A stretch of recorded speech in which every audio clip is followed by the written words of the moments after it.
And also thank you to those who couldn't be here. Oh, Dr. Spigner is here as well, and those who couldn't be here as well, Mr. Bott.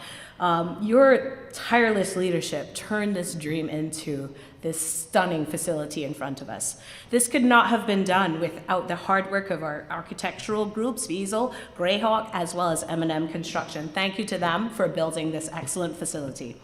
And importantly, to the people of Metuchen, thank you. This belongs to you. As Dr. Caputo said, this is about a community space that we have created, and this very bitter winter has taught us that we definitely needed more indoor space.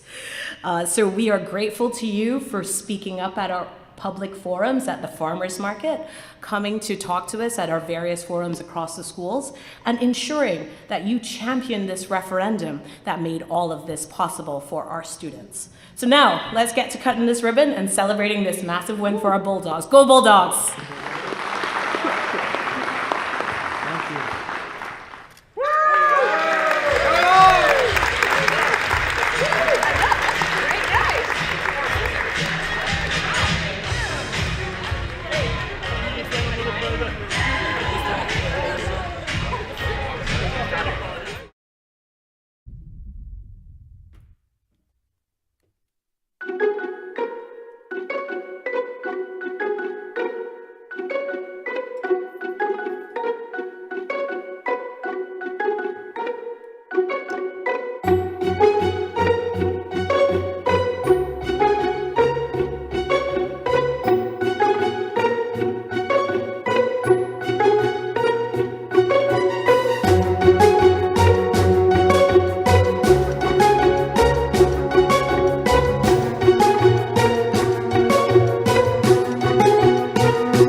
please. office? We'll call the meeting to Is that order. no Nick Dickerson? Adequate notice of this meeting has been given in accordance with the Open Public Meeting Act pursuant to Public Law 1975, Chapter 231. Said notice was published in the Home News Tribune and on mycentraljersey.com on January 22nd of this year, as well as sent to the Star Ledger for informational purposes. Said legal notice is also posted on the Borough of Metuchen Bulletin Board and Borough website under Legal Notices. All requirements of the Open Public Meeting Act were satisfied. Would you please stand for the Pledge of Allegiance? Adam, would you lead us off, please? I pledge allegiance to the flag of the United States of America and to the republic for which it stands, one nation, under God, indivisible, with liberty and justice for all. Okay, thank you. Joanne, can we have roll call, please? Yes, of course. Ms. Clarkson? Here. Ms. Cohn? Here. Mr. Delia? Here. Mr. Erickson? Here. Ms. Gelber? Mr. Grossman? Ms. Koskowski? Here. Mr. Lifton? Here. Mr. Love? Mr. Westrick? Mr. Coughlin? Ms. Zachariah? Thank you. Okay, declare quorum present. Thank you for coming out this evening. Going right on to our new business, which is 25-1437E, 14 Ohio Avenue. The applicant would like to come forward and present their.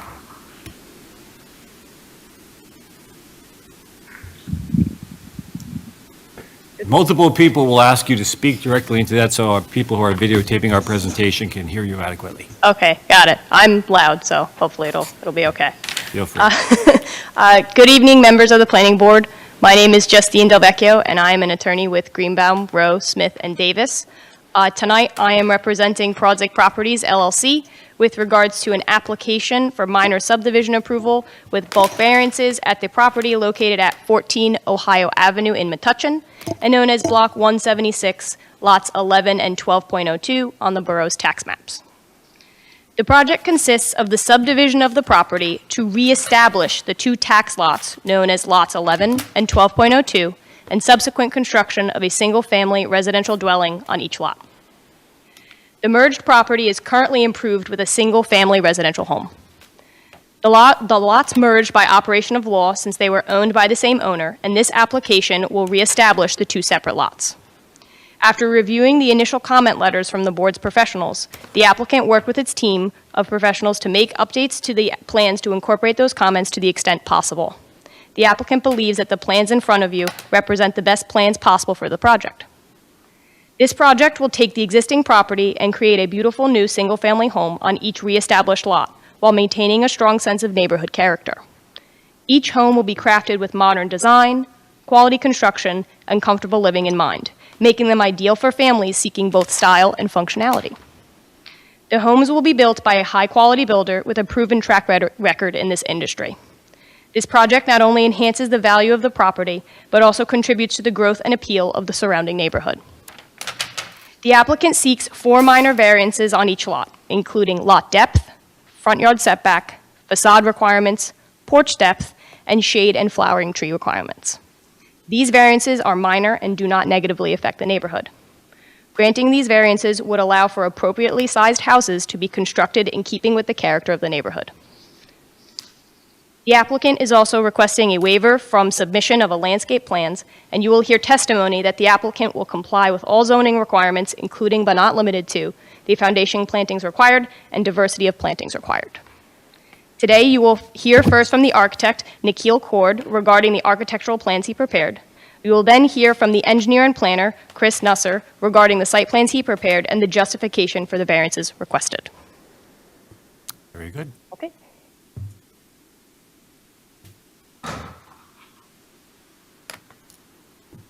Hello. Let's swear you in. All right. Please repeat after me. You swear or affirm that the testimony you're about to give will be the truth, the whole truth, nothing but the truth? I do. Okay, please state your name and spell your last. My name's Nikhilesh Korde. My last name's Korde. Okay, tell us a little bit about yourself professionally, Mr. Gordon. Can you repeat that? Sorry. Elaborate on your licenses. Okay. I hold a bachelor's degree in architecture from Academy of Architecture, Mumbai. I'm licensed as an architect in United States in New Jersey since 2023. My current license is in good standing, and I hold a master's degree in product design and business administration. Okay. I have experience in presenting and testifying before local boards in New Jersey, including Greenbrook Township and Milburn Historic Board. Very good, thank you. That answers my question. If the board members have no other questions, I'd say that we're going to accept you as an expert witness. Thank you. You were retained to draft the architectural plans for this project, correct? Yes, Can you walk us through the plans you prepared and what is being proposed? sure. As you can see, this is an existing double lot in R2 zone. And Mr., could you just speak into the microphone more directly Sure. so that we can pick up what you're saying? Thank you. Actually, both parties, if you're going to be asking questions, we have a second microphone. Oh, yes, the second microphone. out. Yeah. You're welcome to take that out. Okay, thank you. You're welcome. I think we literally need to just bring that out at every meeting, you're right. Giant sign. Thank you very much. Go ahead. Yeah, as you can see that this is, let me start again, sorry. What we're looking at is we've created 2 single-family homes in this lot, and it is a challenging lot in the sense that the Oakland Ave is at an extreme angle, and we've tried to work within the footprint to deliver the best possible homes that modern families actually need in terms of utilities, how they are set up. So- Could I please, Sure. are you going to put those plans on the screen? Sure. I'll start with the Oakland elevation plan so you can kind of see the rendering. Yeah. So what we've tried to do is that the prevailing setback rule was intended to keep the houses in a straight line. However, due to the sharp angle of Oakland Ave, the average calculation got skewed, and the proposed setbacks are is a balancing act between trying to have enough front yard space and backyard space. Mr. Craig, can I ask, do you have a plan showing the building on the lot? Yes, ma'am. I mean, that is what you're testifying about, is it not? Yes. Mr. Craig? Thank you. But the engineer is going to provide further testimony. This is actually the exhibit I will bring up during his testimony, because the architecture is just testifying to the plans he prepared for the houses themselves. For the design in the house, yes. Correct. That's right. Thank you. Yeah, that's what I wanted to say, that the physical orientation of this street creates a unique hardship for this specific block, and the engineers and the planners will testify to that.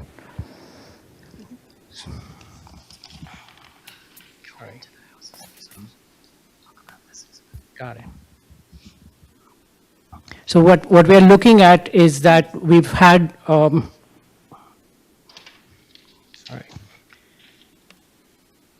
The porch that you're looking at is across the entire house. That is more than 40 feet. But what we are trying to do is we are trying to articulate the elevation through colors and different types of siding, this so that it doesn't look like a looming wall. The offset actually creates, the porch creates an offset for the garage that creates, so that the house doesn't look like a snout. And we don't have a looming wall up front. And the image that the board is looking at right now, this is pages 4 and 5 of the Oakland Avenue plans, correct? Correct. It just has the elevation lines removed, so it's a little bit easier for you to see. The porch depth is specifically designed to allow the garage to be set back 8 feet from the main facade, which is the common zoning goal in this case, and prevent the snout house. The porch creates a pedestrian-friendly environment, and it feels nice when you're on the porch. And I would move that this is marked as applicant's exhibit A1, because it doesn't have the elevation lines that you see on the plans in front of you. Okay. Okay, so we don't, you're saying we don't have this? You do have it, it's, Right. Okay. the elevation lines have been removed, so I Right. would move that it's in exhibit Okay. A1. A1. What we're trying to do is we're trying to articulate the facade with different types of sidings and colors, and actually trying to make up for the fact that we don't look at a 40-foot-long wall that is tall. I think the applicants prepared some renders to have a look at it. These are some initial renders that we are working towards, trying to make the house look good and Is this the house that you're proposing? This photo?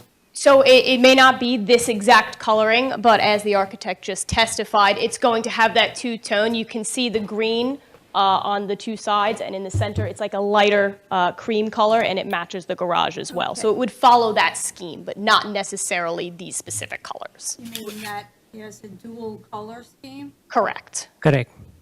This is the house that's on Ohio or Oakland? I'm sorry, I got, This one specifically is on Oakland. okay. Sorry, no, this one's on Ohio, the garage on the right. And I'm sorry, I didn't hear what the question and answer. I asked if this was the house that's on Ohio or the house that's on Oakland. And the answer Oh, yeah, is, sorry. Thank you. I have too much, the papers are too big. Is this the house on Ohio or on Oakland? This one's on Ohio. this is on Ohio. Yep. That's on the left, right? Oakland has it on the left. And as you can see on Exhibit A1, the garage on the left, that is for Oakland. Does that make sense? Is that a one-car garage or That's a two-car garage. two-car garage? That's right. And the elevation that you're showing underneath the front is the side, and is that a door? Sorry. Yep, it seems very dark because of the shadows. Yeah, there's a door in front under the arched roof. That's the front door. No, I believe she's asking about the image on the bottom of the page. It's Oh, looking at that's the of side house. elevation. And is that a door is what her question is? Yeah. That rectangle? Oh, that's the fireplace. There you go. Yes. Okay. Question, Fireplace? for the prior slide, you had shown the green and cream color Yes. of the house that is proposed on, which house? Ohio. On Ohio, Ohio. sorry, I'm getting confused. You're showing the elevation, the next slide you were showing us from the house that's proposed on Oakland. Right. They look very similar, except with the garage on the other side. Is the design that they're basically identical houses? No, they're not identical houses Do because you have we, a slide like this showing what the house would look like on Oakland, or you don't have? no, we don't have a rendering of the house on Oakland because in response to the letters we received from the board's professionals, we reconfigured how the Oakland house would look and we're not able to generate a rendering. Okay, but the elevation, at least the drawing appears to be the same, basically the same house, is it not? I will, At least from the outside, I mean, just looking at the front facade, it appears to be identical but flipped. No? Well, I can't tell because. It's a valid question. It certainly looks that way. Yeah. yeah. Oh, that's that. So what, Yes, sir. this rendering actually determines the intent of design. This is not identical. This is actually a mirror image of the Oakland one. And the one on Ohio is slightly different in elevations. If you want to go back to the sheets, again. This one, if you'd like. Yeah, that's the one on Ohio. So the one that you said was Ohio is actually the one on Oakland? Yeah, apparently there was a mirror image. The rendering was a mirror image of Oakland. So that's going to be the Oakland one. It's just a mirror image. And the fireplace extends, it's not flush with the side wall. That's correct. Is it a different material? So it would seem. We're working through the material mood board for that one, and we'll most likely be working that through and letting you know. We don't have the material selected at this time. These are just the designs of the Okay. properties. But it's, the fireplace is not flush with the side. It is of not flush. That's correct. And it may or may not be a different material than the That is side of the correct. house. Yep. Is there a reason why it's bumped out? That's typical of a fireplace when we design. It is generally bumped out. We don't want to encroach inside the house. We generally bump it out. This is a direct vent gas fireplace. Because it's on an exterior wall, is that? Yeah, it's on the wall that's on the side yard, so Okay. Continue, please. sorry? Keep going, don't stop. Thank you. All right. Do you have a question? No. Yeah, are these architectural plans in keeping with the design of the neighborhood? They are in keeping with the design of the neighborhood. They are, Well, is there going to be testimony about what you consider the neighborhood? Yes, there will be. The engineer and planner will be testifying next on that. We just wanted to provide the board with images to look at, so you can kind of, imagine yourselves in the Thank you. houses. And is that true for the house that's proposed on Oakland as well as the house that's proposed? That's on true. Ohio? that's true for both the houses. Okay, thank you. So, in summary, the plan promotes a desirable visual environment and provides adequate light and air and open space by balancing the front and the rear yard on an irregular lot. The variances can be granted without substantial detriment to public good. The harm is purely technical, if we call it, while the benefit of two high-quality homes that replace the aging structure that's currently there. I would move that this image you see here, the Ohio Avenue house, that this be marked as applicant's Exhibit A2. It is the same as what you see in front of you for sheets 4 and 5. It just doesn't have the elevation lines to make it a little bit easier to see. Okay, you said this is A2, right? Mm-hmm. Okay. And then I would move that the rendering that we showed you would be applicant's Exhibit A3. All right, A3 is the render. Green and cream. Very good. Okay. Okay. Chris, you want to save all your stuff for the end?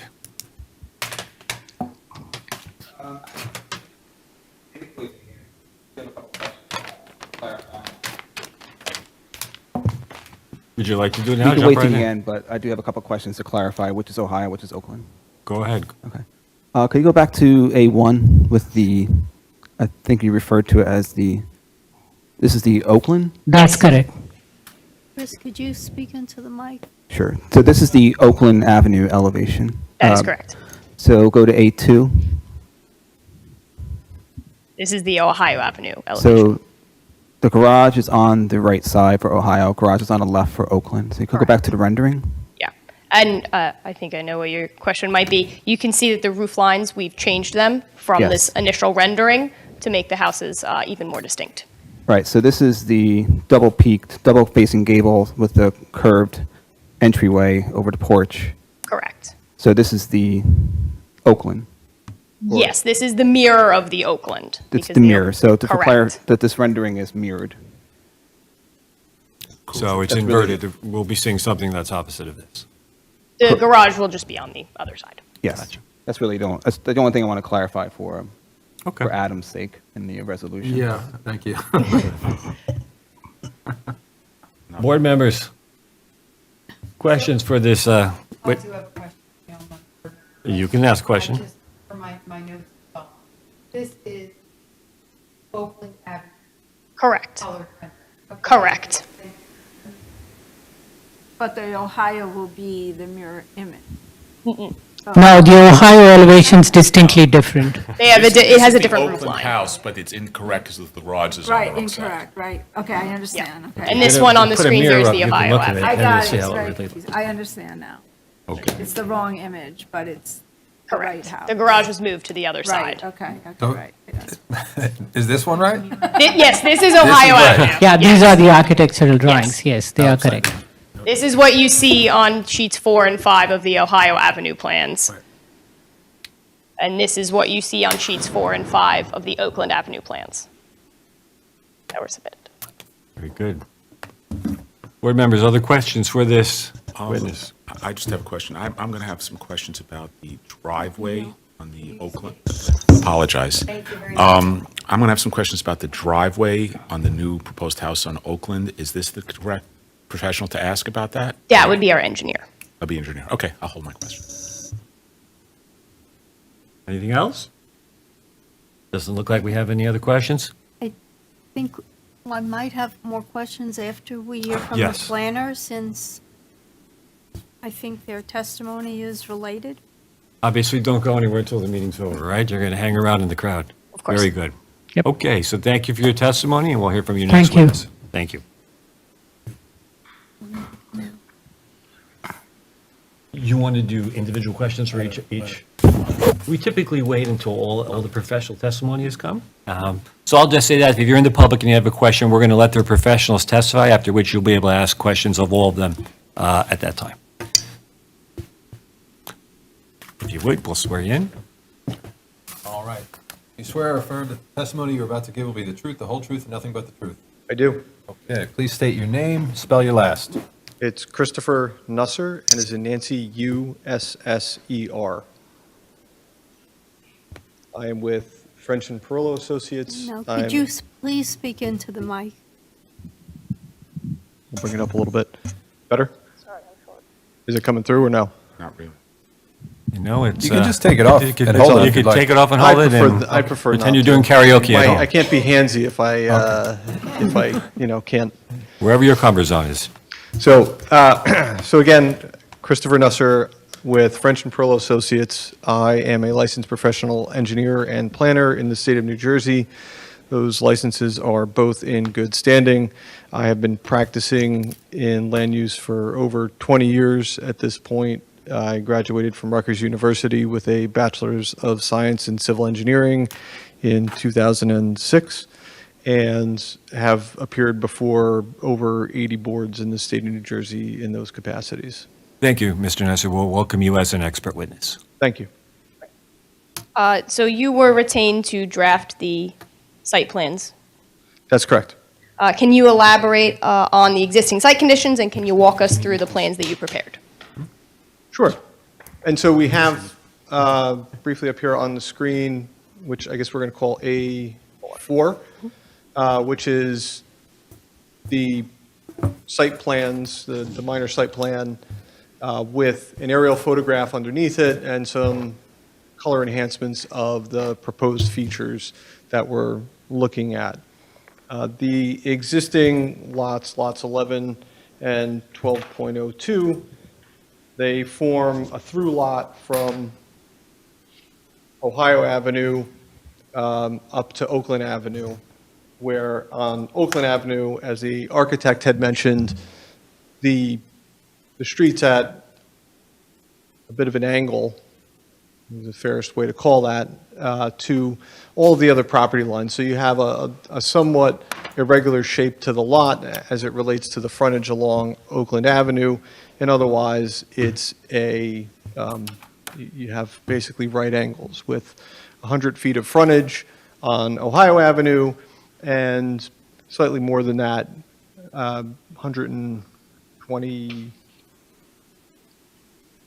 Problem when it's on the screen and I'm not next to it. I don't have it all committed to memory, I apologize. Slightly more than 120 feet on Oakland Avenue of frontage. The lots in total are about 22,000 square feet, so well oversized for the zone, which permits lots of 7,500 square feet. The existing home fronts on Ohio Avenue. It's set back about 24 feet from the property line, from the right-of-way line. The driveway's in a very similar location, and there's some existing patios, sheds, normal features you would have in your yard to the rear, and there's already an access onto Oakland Avenue. So there's a short section of driveway that, is the second driveway basically for the property on Oakland Avenue. The proposal is to remove all of those existing features on the lot and construct the two homes that you just heard about, as shown here on the plan, with, again, reestablishing the lot line that had previously existed. There is a slight change to it. It's not proposed back in the exact same location. And the reason for that is because the lot 11, which is the lot on Ohio, on the south side, that lot is deficient in depth. In the current condition, it has 92 and a half feet of depth.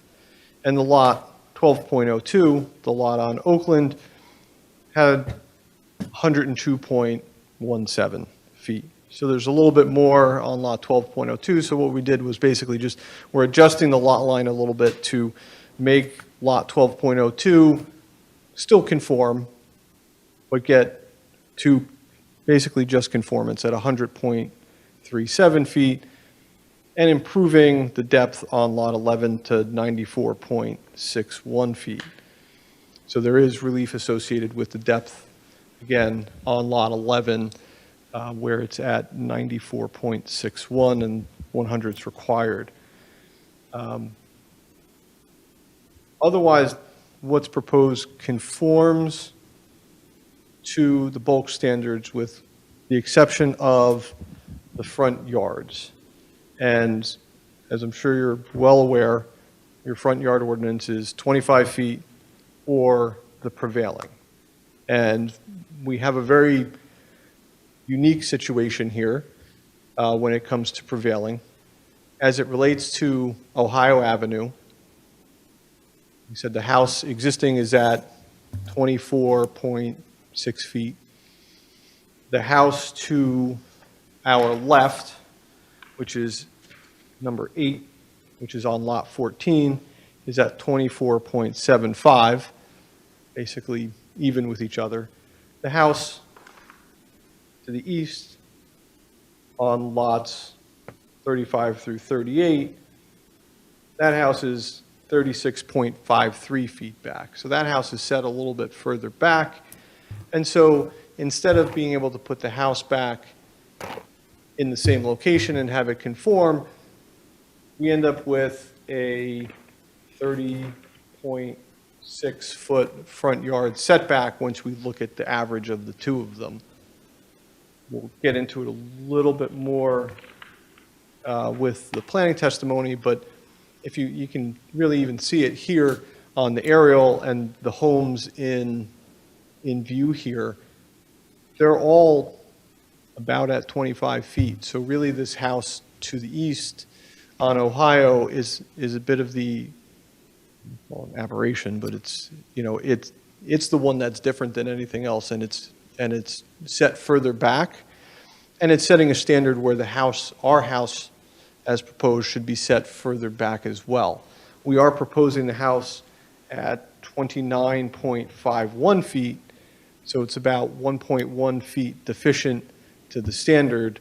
Again, we'll get into the details of the planning when we get there. I don't want to get too out of order. Even more unique is the Oakland Ave side, because we have the road at such an angle that the home that is on lots 53 through 56, so that would be on the east side, this large ranch, is at 30.84 feet, and the standard says we have to average that with the house on the other side. Well, the house on the other side is on a through lot, that same lot 14, and they're at 62.21 feet to the rear of their house. But it's the front because we're facing Oakland. So now we're averaging from the two homes on either side, and the result is we have a 46.5 foot front yard setback. Obviously a very unique situation and condition that affects this property, the location of the neighbor's house, and the fact that we have a through lot next door. Again, without trying to get too deep into planning before we get to planning, that's where I will leave that. That home, as proposed, is proposed at 25.29 feet setback. So the corner of the house being there, where again the standard based on the average of the neighbors is 46 and a half feet.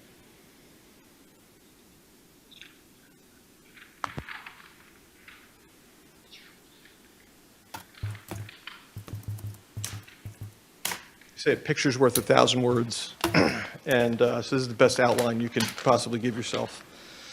So the properties are going to be connected to all public utilities, reconnecting to the overhead power and telecommunications lines on the street, water and sewer service, gas for the lots.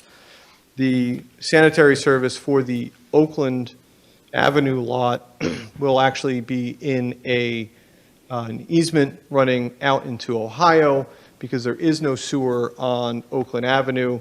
It's the same situation for the house to the east. He has an easement that runs through Lot 35 for his sewer line to come out to Ohio to connect as well because there is, again, no line out there. We are proposing stormwater management measures on the Oakland Avenue lot on lot 12.01, as was suggested and recommended by your engineer. So that is in there. There was a comment in the report about soil information, and it also led to another comment about basements. These have basements, and there was a question of, does this, do we have depth to groundwater issues, or do we not? The applicant had a investigation done by Johnson Soils, which we will submit to the board, that found that the depth to water was 21 feet down. So we don't have an issue with groundwater as it relates to the basement, as it relates to the dry well systems. So there's no depth to water issues. Understanding that the request in the engineer's letter also said permeability for that to be confirmed, and we certainly would do that. They did not do that as part of the report. It was more of a geotechnical investigation for supporting the building than it was for the dry well system. So we will provide that information. But it was a fairly sandy soil based upon their investigation, and so I expect the dry well will function as designed and intended.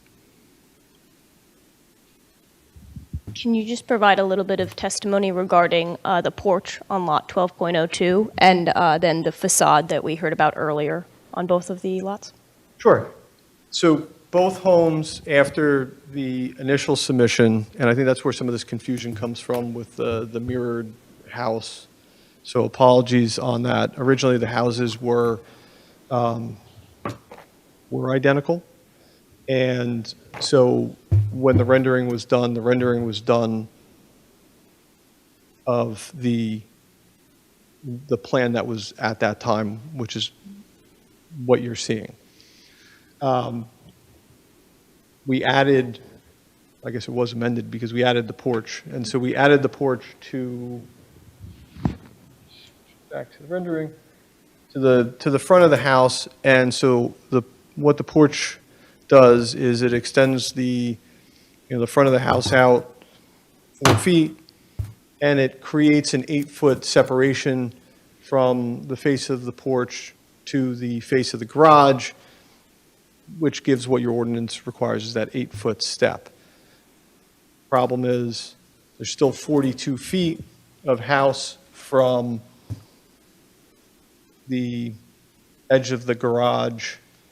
So on this, looking on the edge of the garage to the left side of the house, we have 42 feet. So we still have relief there because 40 feet is your standard, and we are just a shade under 42 feet. Those porches both, oh, that's not what I meant to do. Made it worse.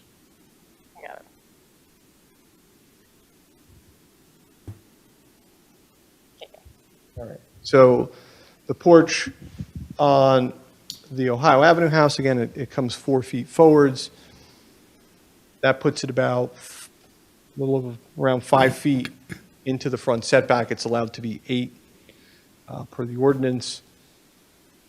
The front porch on the Oakland house also comes out 4 feet, but the house is already beyond that 8-foot point, so the porch itself extends more than 8 feet into the front yard, which is another piece of relief that is being requested. So because the house is already more than 8 feet, any bit of porch that's there ends up being more than 8 feet as well, beyond into the front yard of that 46.5 feet. We are proposing as well, as you can, it's harder to see on, that screen actually looks better than this one. The greens are a little washed. We are proposing landscaping as well on the properties, some in part as replacement trees for trees that are proposed to be removed with the application, some to satisfy the requirements for street trees, one every 50 feet or fraction thereof. So we have 2 on Ohio, and then we have 3 along Oakland. And then the requirement for shade and flowering trees on the property as well, which is, again, we're showing 1 shade tree, 1 flowering tree in the front yard on each lot, and the ordinance would require that we'd have 1 more of each on each property. Looking at the plan, we can accommodate on the Oakland side, certainly at least 1 more flowering tree.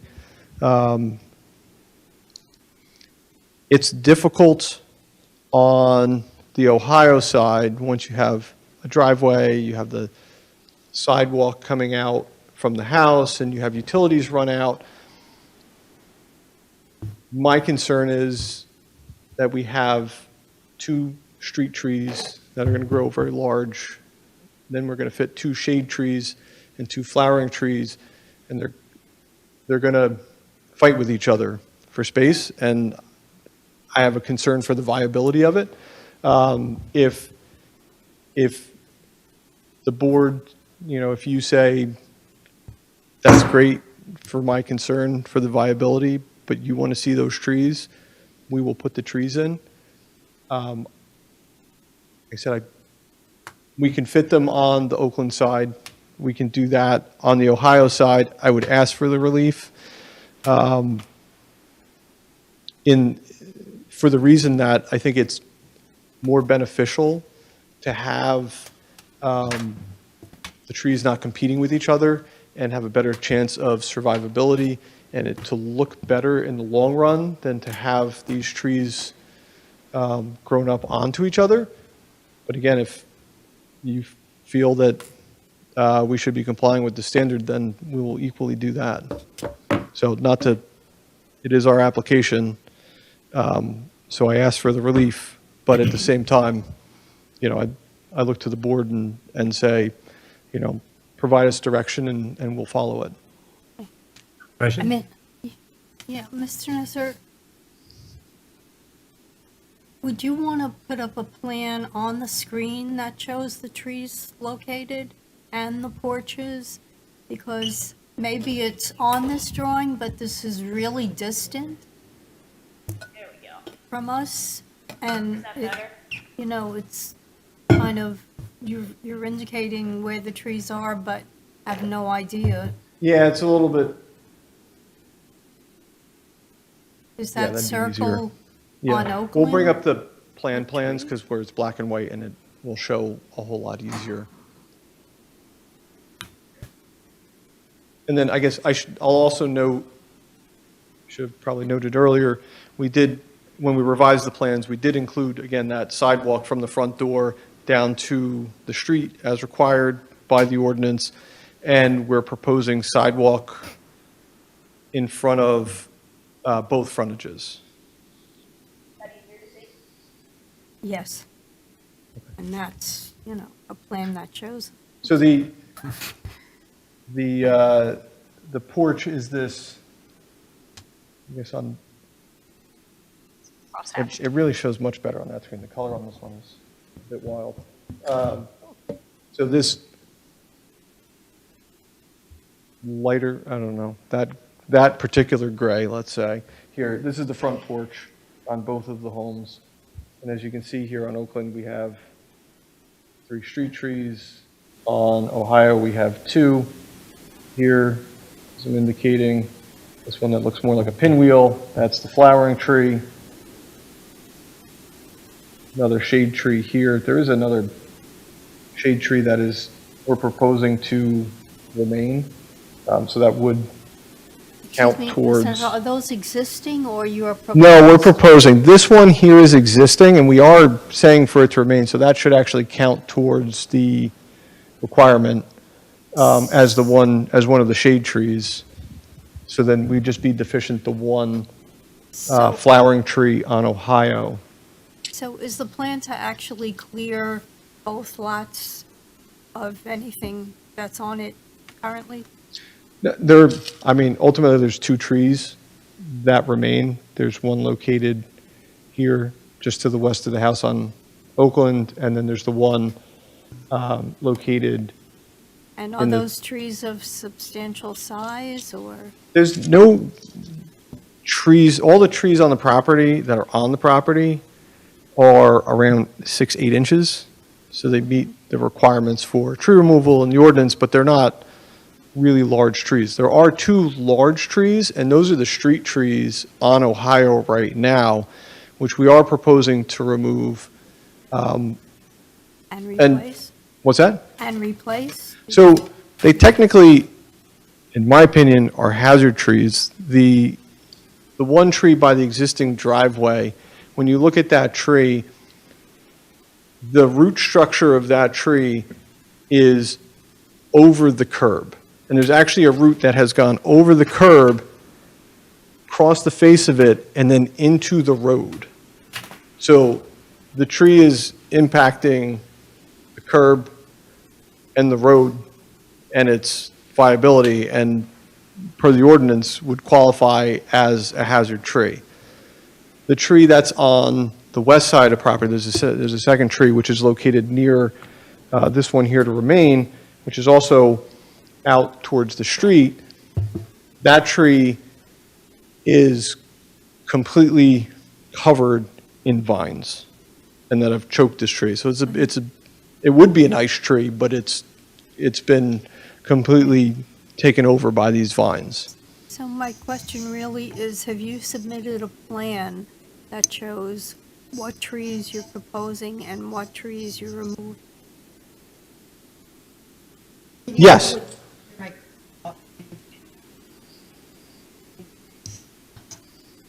Did you submit a plan, or is it on your site plan or subdivision plan that shows the trees that you are testifying about? Yes. Okay. So sheet 4 of the plan set, which, would you like me to bring it up? I think so.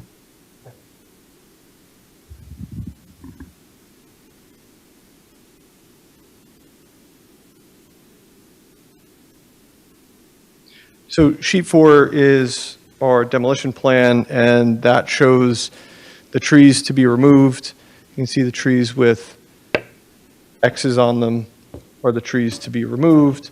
So there are 10 total trees to be removed outside of the 2 we just discussed. And those trees are all less than 12 inches. They're between 6 and 12 inches. Like I said, predominantly they're between 6 and 8 inches. Sorry. And then the plan we were just looking at had the trees that we were proposing, the street trees, the front yard trees, as well as replacement trees in the backyard as well. Can I answer your question? Okay. Chris, did you review a tree plan or landscaping plan? Yes, my comment was that we needed evidence that the trees are hazard trees to meet the definition for hazard tree. So I think we heard testimony, but I don't think we've seen anything. So that will either need to be shown on the screen or it can be dealt with at permitting for resolution compliance with the zoning office to determine whether they are in fact hazard trees. Yeah, and we'll certainly provide the evidence for it. And if it's determined that they don't qualify, then there's an ordinance to follow, and we'll follow the ordinance on any Sorry. replacements. Sorry, can I just say that when I reviewed it, all the trees that are being removed only require one tree replacement, and they are proposing 10 trees on the properties that are not including the street trees. So they are meeting the zoning ordinance of tree replacement for the amount that they're removing. Right, but we don't have any evidence about the two street trees. That's all I'm saying.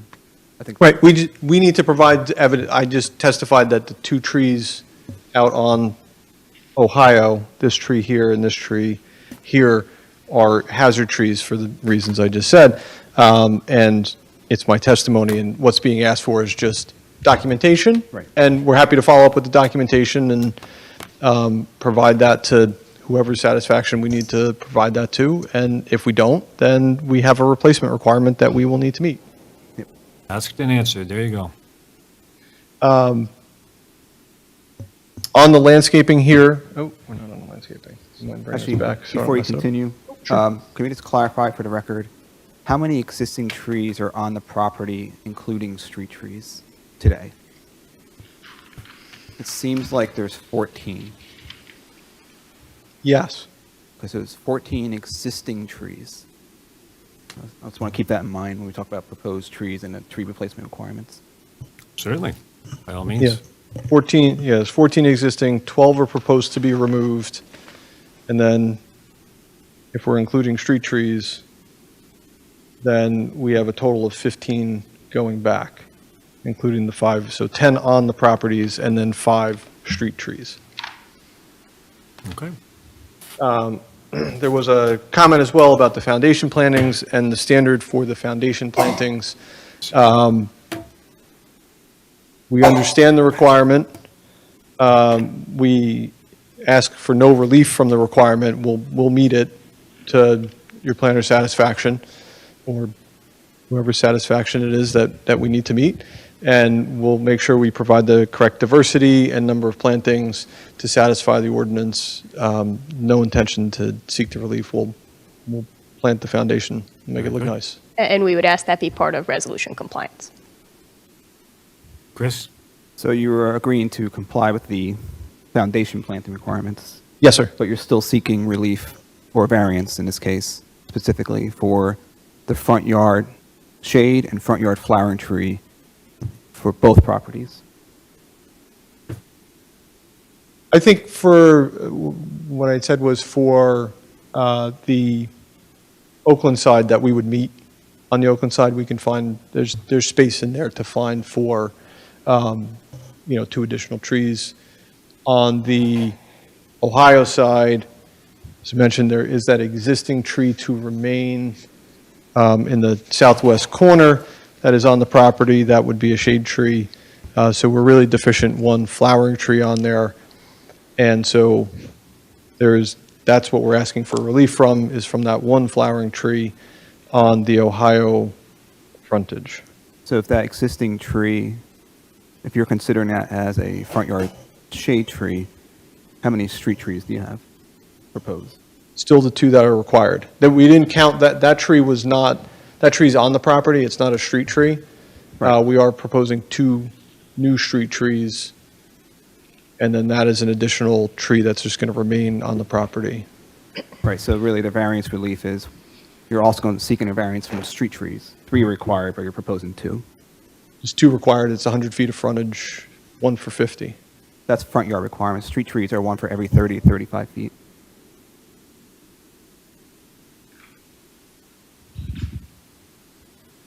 Which means an argument could be made that Oakland probably needs 4 street trees instead of 3. But I think I'd be comfortable with 3, because I didn't note that as a variance in the report. I also didn't note that. I was basing it off of the 35. And 35 for the one side, 100. It's only 2. I know it's like that 0.8, but it's every 35. Well, it's 30 to Feet. 35, so if you go in between, it's 32 and a half, that's 3 plus. It's 100 divided by 3 is 33. So, and I don't think we've ever gone less than 3 on a 100-foot wide lot.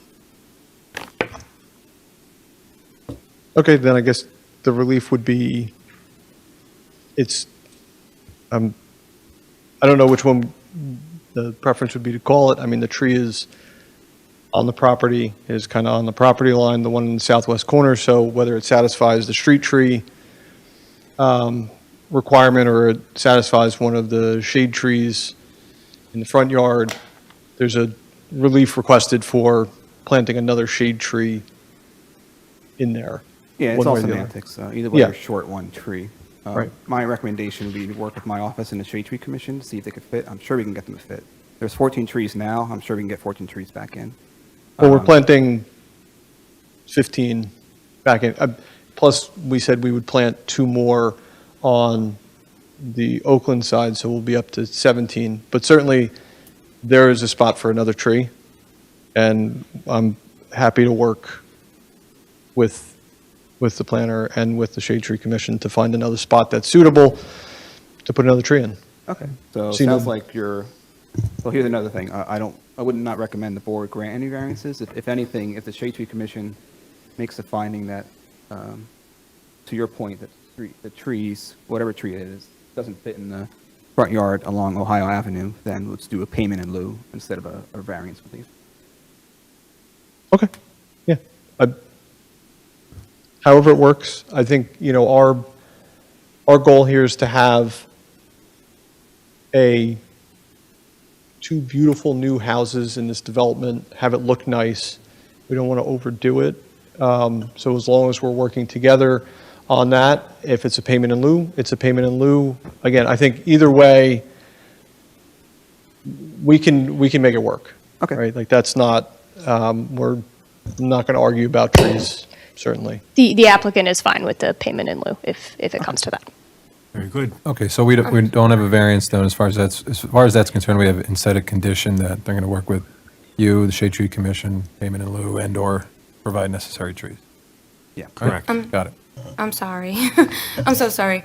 I don't want to go back and forth. I know you're suggesting that. I just want to put out the typical zoning permit process and tree removal process. I know in our ordinance we have 30 to 35, but the typical measurement that we do is the 35 feet. So I just want to be consistent with our proposals and approvals that it, to me, if this would have came as not with a minor subdivision, we would have looked at it, I would have looked at it and said, you're conforming with your front street trees. So I just wanted to put that suggestion out there as well. But as the board, you have the right to approve any. Duly noted, but I think everyone's kind of said what they're willing to do and not willing to do, so I think we're ready to move on to the next subject. I'm not going to take it back, so. Thank you. Okay. Does that conclude your testimony? From an engineering standpoint, it does. Good. Board members, questions for this witness? I do have planning testimony for you, too, to go through. I don't know if Well, you I just want to give them an opportunity while it's still fresh Sure. on their mind in case Yep. they want to ask a question. I have a couple of questions. You had discussed the testing as far as groundwater and the depth of hit water. You said that a report would be submitted or has been submitted? Would be submitted. It has not been submitted yet. Okay. I would ask that be part of resolution compliance, that we just provide the report that shows the 21-foot depth. Yeah, Okay, so the existing site has some sort of pond. That's an artificial pond? Yes. Okay, so that can be easily removed. It has nothing to do with groundwater. That's an artificial No, pond. no, no. Yeah, it's lined. It's a lined pond. Okay. So it's not a. Okay. It's not a natural feature in any way. So there's going to be a new driveway exiting onto Oakland. As I think we all know there is a very large park across the street on Oakland there, and the street is at a severe angle, as you noted in your testimony. Is there any design considerations about the safety of a driveway in that position with that severe an angle falling away from the driveway, considering there's park and children there?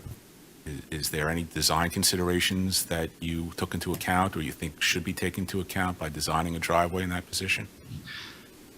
So, number one, the driveway actually already exists in that location. Okay. Granted, there's no house there, but the curb cuts there, there's a section of driveway. You can actually kind of see a little bit on this. You don't have to.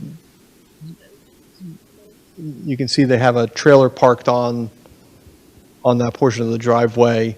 Existing, there's a gate on it, granted, but they do use it. It is at an angle, as we did discuss, but it's not so severe where we have sight distance limitations coming in and out. It's a 25-mile-an-hour street. It's actually a very wide road. It's wider than all of the other roads in the neighborhood. It's actually wider than Grove in its overall width. I would assume it was done that way because it supports parking on both sides of the road very easily and makes using the park simpler.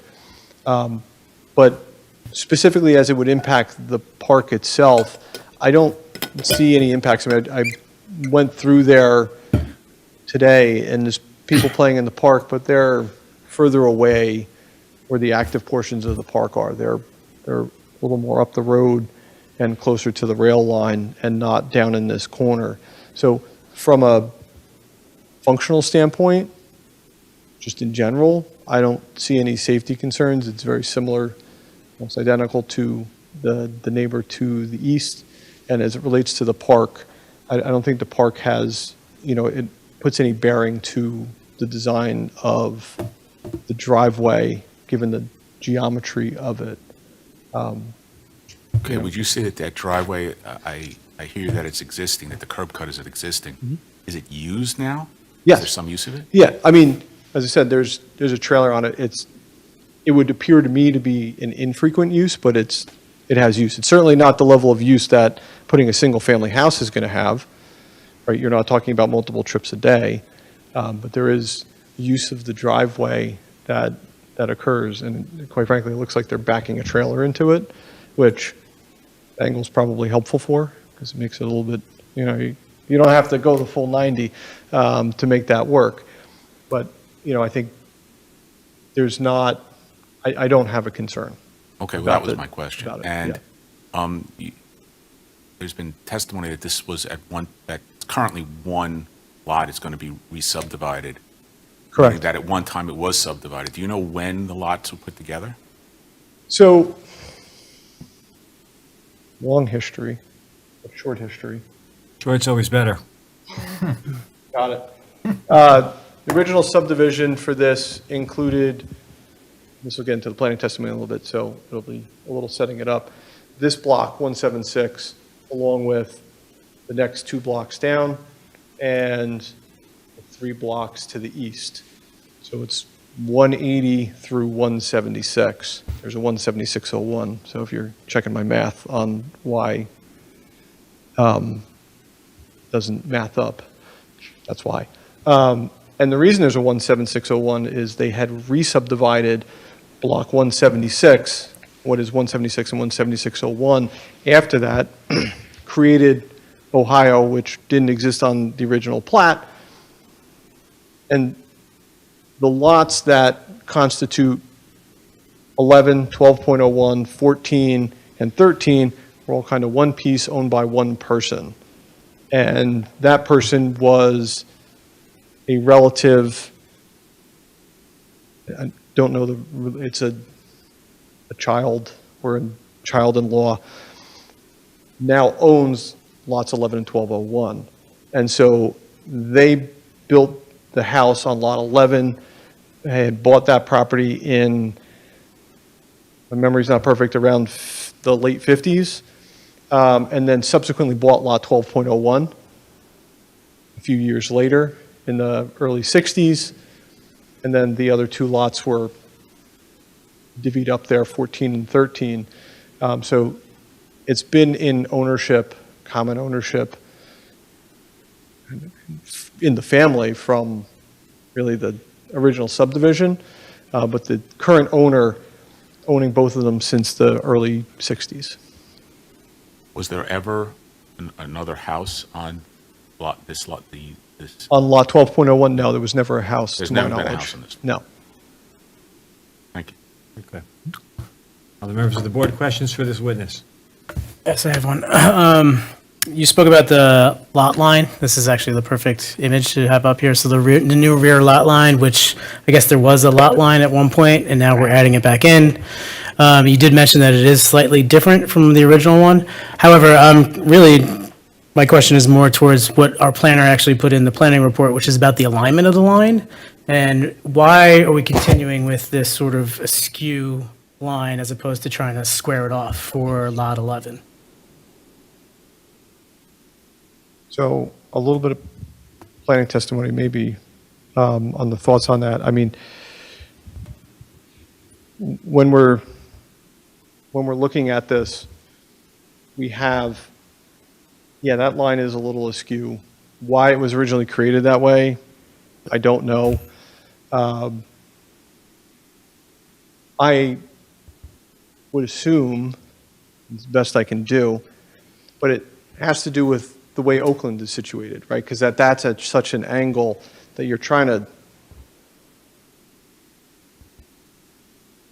like kind of mesh between the two of them. Like this is at this angle, this one's more square, and we're going to pick a middle distance between the two and run the line that way. Again, why it was set that way originally, not entirely sure. So the answer would be yes. Well, the question would be, yeah, fairly. Why continue if you didn't even know what that is? I think part of the reason is because we have this situation on 1202 with the setback for the front yard, that we're getting kind of pushed back with that it leaves a little bit more space on that lot for for some rear yard space within it. I mean, it's at a little bit of an odd angle. Either way, there's going to be a nonconformity here on lot depth, whether it's on lot 12.02 or on lot 11. And I mean, ultimately, when you look at the lot lines between 13 and 14, you're just starting to look at it, and somebody was drawing how they wanted to. We were just trying to respect what had previously existed, or what those two lots, are by deed, and just get lot 11 as conforming as possible. Anything to add, Chris? Go ahead, Chris. Yeah, so is there any scenario where you could have both lots have conforming lot depth? No. All right, so we're in pretty much a situation where you got to pick and choose, right? Correct. So I think to Councilman Delia's comment, and referencing my report, I don't see why you couldn't just straighten it out to about 100 square lot, 10,000 square feet, because it looks like their lot 12.01 has additional lot area, 12,000 plus. They both have additional lot area, Right. but that is the larger of the two lots. Right, so if you made the lot square, you'll be making the already much larger lot slightly less large, but still bigger than the 10,000 square foot lot. And could you go to sheet 5? So we were talking about flexibility, I assume relative to the rear yard setback. Maybe it's sheets. No, sheet 5. One more. Is your sheet 5 different than our sheet 5? No, that's sheet 4. We're going. Okay. So I'm looking at the rear yard for the setback line, a dashed line. It's parallel with the bold proposed subdivision line. We're talking about needing extra space for a rear yard, but I think with that angled line or skew is actually creating a condition where the rear yard for the Ohio Avenue house it's really cramped on space, but you can tell with the house fronting on Oakland have more space, even if you were to push the house about 4 or 5 feet, as I suggested in the report. So it'll be my recommendation that we square off the lot. I'm just trying to envision a scenario where one of the homeowners wants to put in a fence, and they're going to go, where did this come from? Yeah, I mean, for me, if we're picking and choosing, I'd rather the one that's already askew, lot 12, makes more sense for the one to be not meeting and conforming versus we can make 11 conforming. We should try to do that. And I mean, and I'm just looking at the plans. I'm sure they're to scale. I mean, I think there's plenty of rear yard space in 12 if you straighten it out personally. Right. I think the issue is the just way to- lot depth is measured in Metuchen's ordinance. It's that it's from the center line of it's a center at the rear lot line to a point that's perpendicular to the front lot line. So that where that point is, that's actually off the property. But if you were to average it vertically, that's parallel, perpendicular to the rear lot line, it would be well over 100 feet. Just semantics in terms of math. So again, my recommendation is to square it off and give all of 500 square feet to lot 11. So the applicant is fine with squaring it off like that. It would then switch the lot depth variance from 11 to 12.02. And I would ask that as part of resolution compliance, we'll get that exact number for you. Okay.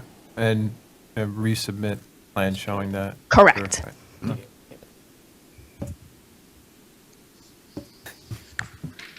Okay. Back in my head. Other questions? There's a couple Chris. questions about the front yard setback. You explained, your testimony was that the lot to the east might have been an aberration. Is that relative to the zoning standards or the neighborhood context? The neighborhood context. Okay, and what is, well, I know we're getting sort of into what Ms. Clarkson was about to get into, about what's the neighborhood, but I know the ordinance is limited to one lot on the left, one lot on the right, so I assume you looked at other lots to justify the front yard setback.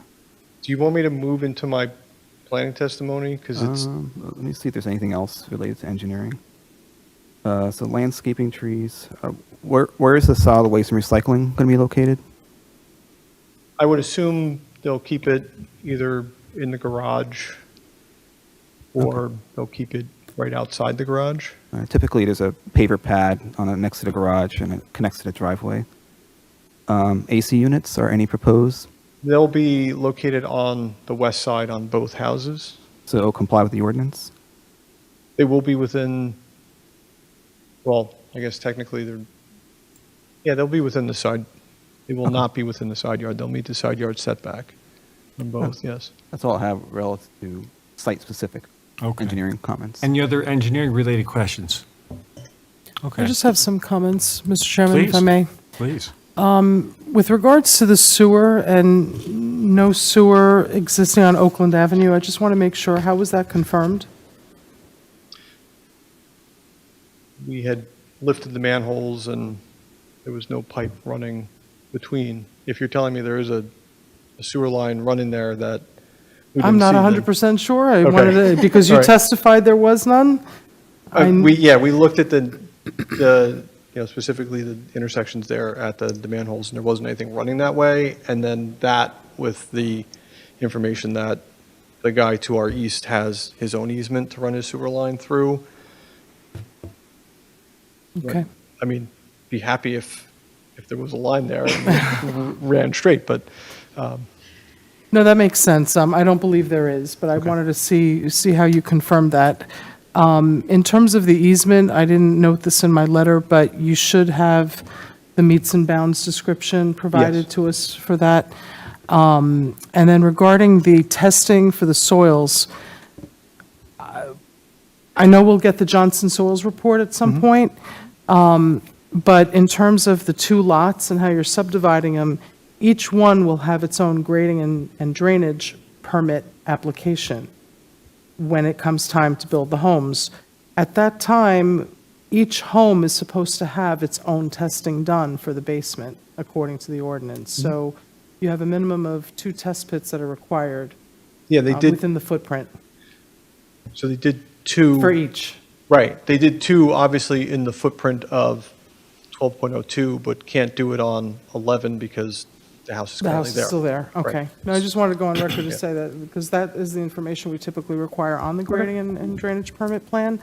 And then with regards to the testing of the permeability, when you submit again, that should be on the plan as well, or submitted as a report separately. We don't do that. We don't issue the permit. Until You know, you have some them people in- issue the permit and then you do the Yes. testing. We do that before. Okay, the and permit, so. that's perfectly fine. Agree and understand, and Perfect. there's no problem with that. Like I said, if that's the point in which we're going to have to provide the information, like I said, I'd be more concerned about the basements if it wasn't at 21 feet, but at 21 feet, it's so far below, and the soil is fairly called free draining material. It's not, like trap rock that it's just going to fly through, but you do have, sandier material through the Right. strata there, so it's not ever getting stopped in there where we're going to have a pocket underneath the house or something, and it'll be an issue. Understood. Thank you. That's it, Mr. Chairman. That Thank you. concludes your questions? Okay. So if there are no other questions related to the engineering, we're going to move on to the planning testimony. All right, anybody else? Okay, let's do it. So, moving on then, the old hat flip here. First thing I always like to do, even though I know we went through and we put them on the record, but we're starting this portion of it, is to just again reiterate what the relief is that we're seeking, because it has changed a little bit. Make sure we're all on the same page. So, looking at the March 16 report from your planner, the first item is the minimum lot depth for lot 11, and as we just discussed, that will be lot depth for lot 12.01. With that number, we can certainly make sure that it would show up in any resolution of approval, should one be issued. The minimum front yard setback for lot 11, where we're at 2951 proposed and 30.64 required. The minimum front yard setback for lot 12.02, where we're 25.29 proposed and 46.53 required. Relief for lot 12.02 for the porch extending more than 8 feet into the front yard setback. Relief for both lots 11 and 12.02 for the facade being just about 42 feet without the required minimum offset where 40 is the ordinance limit. The next two items in there, we indicated we will comply and are not seeking relief. And were we saying that we didn't need relief from the shade trees because we were going to find a spot on the property or pay in lieu? Or was there still relief and that was, or mitigation basically for that? Just the semantics of it. If you do a payment in lieu, you still comply with the ordinance, so no mitigation is necessary, or rather, no relief is required. Okay, so then we will comply with that section of the ordinance. And then in the paragraph below, the discussion about, again, the basement, no relief is requested related to the basement. We're confident, based upon the information we have, that we will not have any depth to water issues with the basement. So it wasn't called out as relief, but was noted that if we didn't know, it would be a problem later, potentially. Okay, so what I'd like to do first is talk a little bit about the neighborhood compatibility analysis that we've talked about a couple times in here. And so trying to follow along here with kind of process as it's outlaid, first time going through it with you guys, so feel free to stop me. But first question is, what's the neighborhood? How did we define it? And so, or how did I define it? And I defined the neighborhood by, as I said earlier, looking back to the original subdivision that created really didn't create, the original subdivision, as I said, didn't create Ohio, but the subdivisions that created Ohio, Upland, New York, Delaware. So again, it's blocks 176, which is where we are, 17601 and 177, which are the two blocks to the south going down to Woodbridge Ave. And then 178, which is just up Oakland, so kind of the Upland, Oakland, Delaware intersection, because it's kind of three come together there. So that triangular block 178, 179, which is to the south of it and immediately east, of the block we are in, and then 180, which is the one south of that. So that's what we looked at. And in your planner's memo, Mr. Nesser, I just have one question. Yes, ma'am. Are you defining the neighborhood by the lot and blocks? yes, Is that your definition of the I'm neighborhood? saying it's this is the area, and it's basically from Grove over to Spear and from Oakland to Woodbridge. It's that portion there is what I'm looking at. Do you have a map or exhibit that shows that? And that's your definition based on the fact that that area was subdivided at that time? In the 60s? I mean, when the house it's- on Ohio was built? It's when the subdivision was done, when that house was created. I mean, granted, I looked at quite a number of things, kind of expanded out a little bit, looked at everything that's in the R2 district in the borough. And as I looked at it, this kind of seemed to define, an area. I mean, Grove's a bigger street, right? It's a bit of a thoroughfare, so is Woodbridge. You have, to the north, we're not going to extend any further because we have the park and then the railroad, and it kind of breaks off that portion. Could we continue going east a little bit, and then we're suddenly in Edison, right? So maybe we could have gone a little bit further east with it. We picked up, when we're looking at that, we're looking at about 98 properties in total. So I think, it was So that's your definition of the neighborhood? Is That- that what you're showing up on the screen? The blue no, circle? because this is, no, it's No. a larger area than this.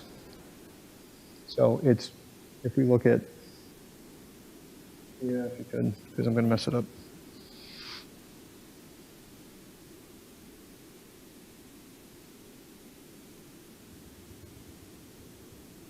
If we're looking on here, it's over, here's Spear, right? So we're going basically these blocks here within that space. If you look at the zoning map here, these are all fairly consistent in their size. Again, you could say that, yeah, maybe these ones to the east are a little more, they're fairly equal in that, except for this portion right here. A little bit newer of a cul-de-sac coming in off of Woodbridge, but I feel like it's an accurate representation of the neighborhood and of the general area. Okay, that's the answer to my question. Thank you. Please continue. So, as noted in your planner's memo, there are, the master plan kind of puts a dividing line with neighborhood types as neighborhoods that are very consistent in house size, what the house type, and it looks very even, and ones where they're not, and where you have neighborhoods that have a mix of housing types. You have a mix of lot sizes and characteristics, and this area is the latter. There's a pretty big mix. we have lots that are 5,000 square feet and undersized, quite a number of them. They have homes ranging from 1,150 square feet to, 1,920 square feet on these smaller lots. You have lots that are, 8,000, 9,000 square feet, some that are right at 7,500 square feet. In the very immediate area here, blocks 176 and 17601, they're broken up a little bit unevenly, except for maybe these homes here on Upland, where they are all, 55 by 100 lots, so they're 5,500 square feet and undersized. So really, when you're looking at the lot sizes, in this area, the average lot size is basically 8,000 square feet, which your zoning's for 7,500 square feet, so that lands pretty well. The lots go from 5,000 square feet up to this lot at 22,000 square feet. The next largest lot is... Which originally was 2 lots. Correct. The next largest lot is 15,000 square feet, and that lot is at the corner.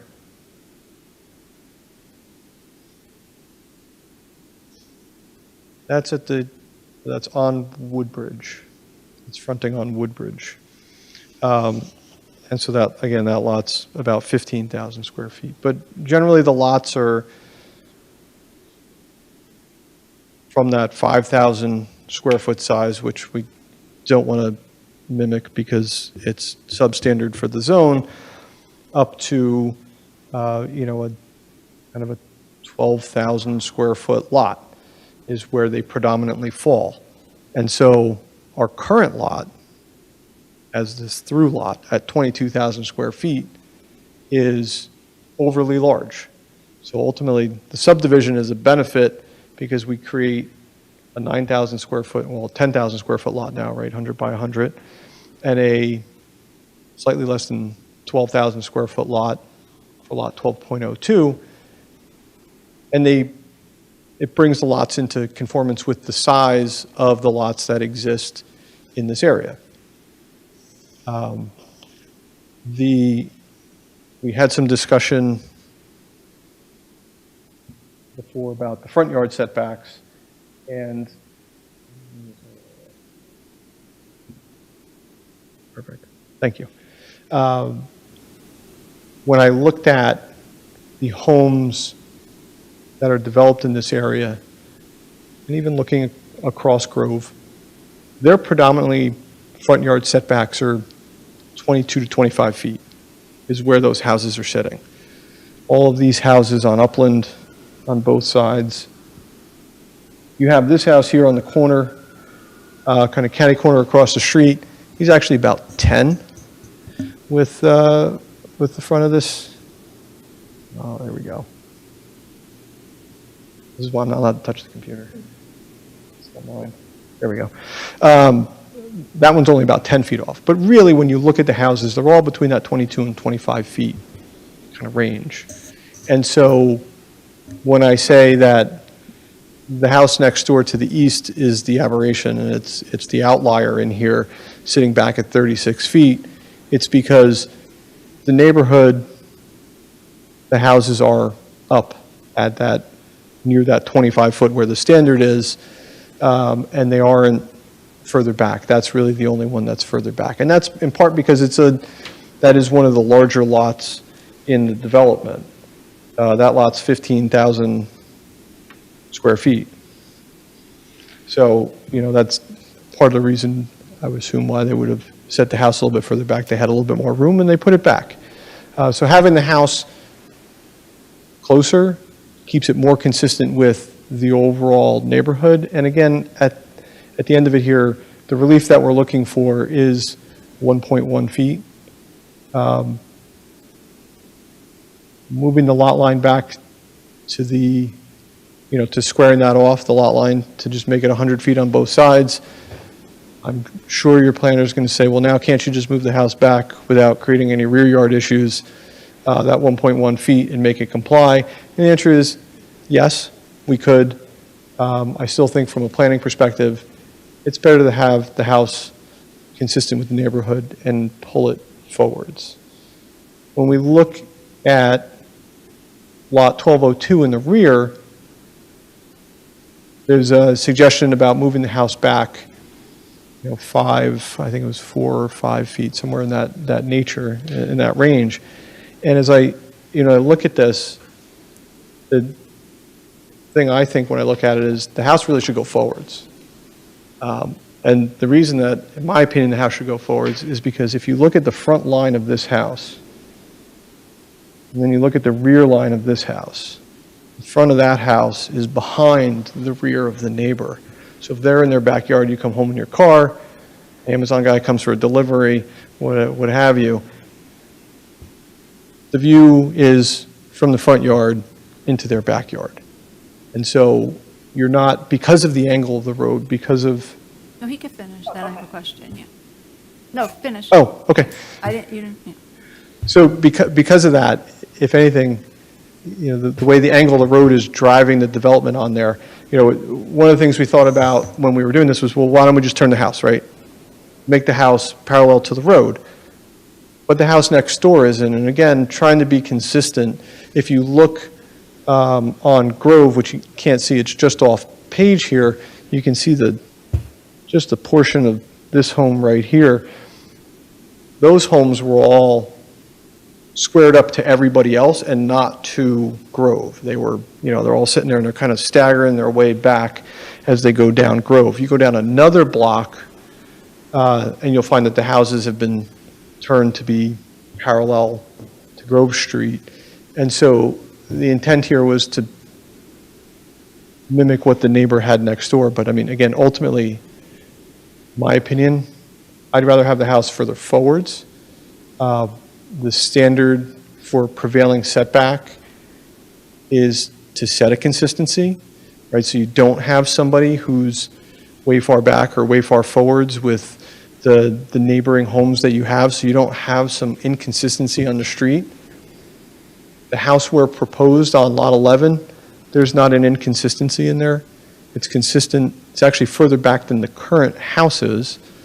And then on lot 1202, when you sit there and you look at it, what are we being consistent with? The back of the house on lot 14, right? That's what we're talking about here. We're talking about the standard being from this covered portion, this roofed portion of the house here, this corner here, out to Oakland, across the neighbor's yard, quite frankly, the rear of their house. And so when you're trying to set a street line that looks consistent and looks even, using the back of the neighbor's house, yes, technically that's what it should be, but it's not I don't think it's a reasonable standard to look at. And to that end, as I insinuated a little bit before, there's a little bit of hardship on this lot. If we're looking at this from a planning aspect and saying, what is this variance? There's a hardship aspect to this, that this lot is constrained by the neighboring properties and how those neighboring properties were developed, because that's where our standards are set from. And the fact that we have a road at such an angle and we have a through lot next door where we're being judged off of somebody's rear yard, basically, right, the back of their house, it creates a hardship condition where you have a lot at, with a 46 and a half foot setback. 46 and a half, thank you. 46 and a half foot setback where the lot depth is 100 feet, right? So you're pushing it way back. So I think it's appropriate where it's placed. It does meet that 25-foot base standard, but it ultimately, I mean, my opinion would be the house should go up.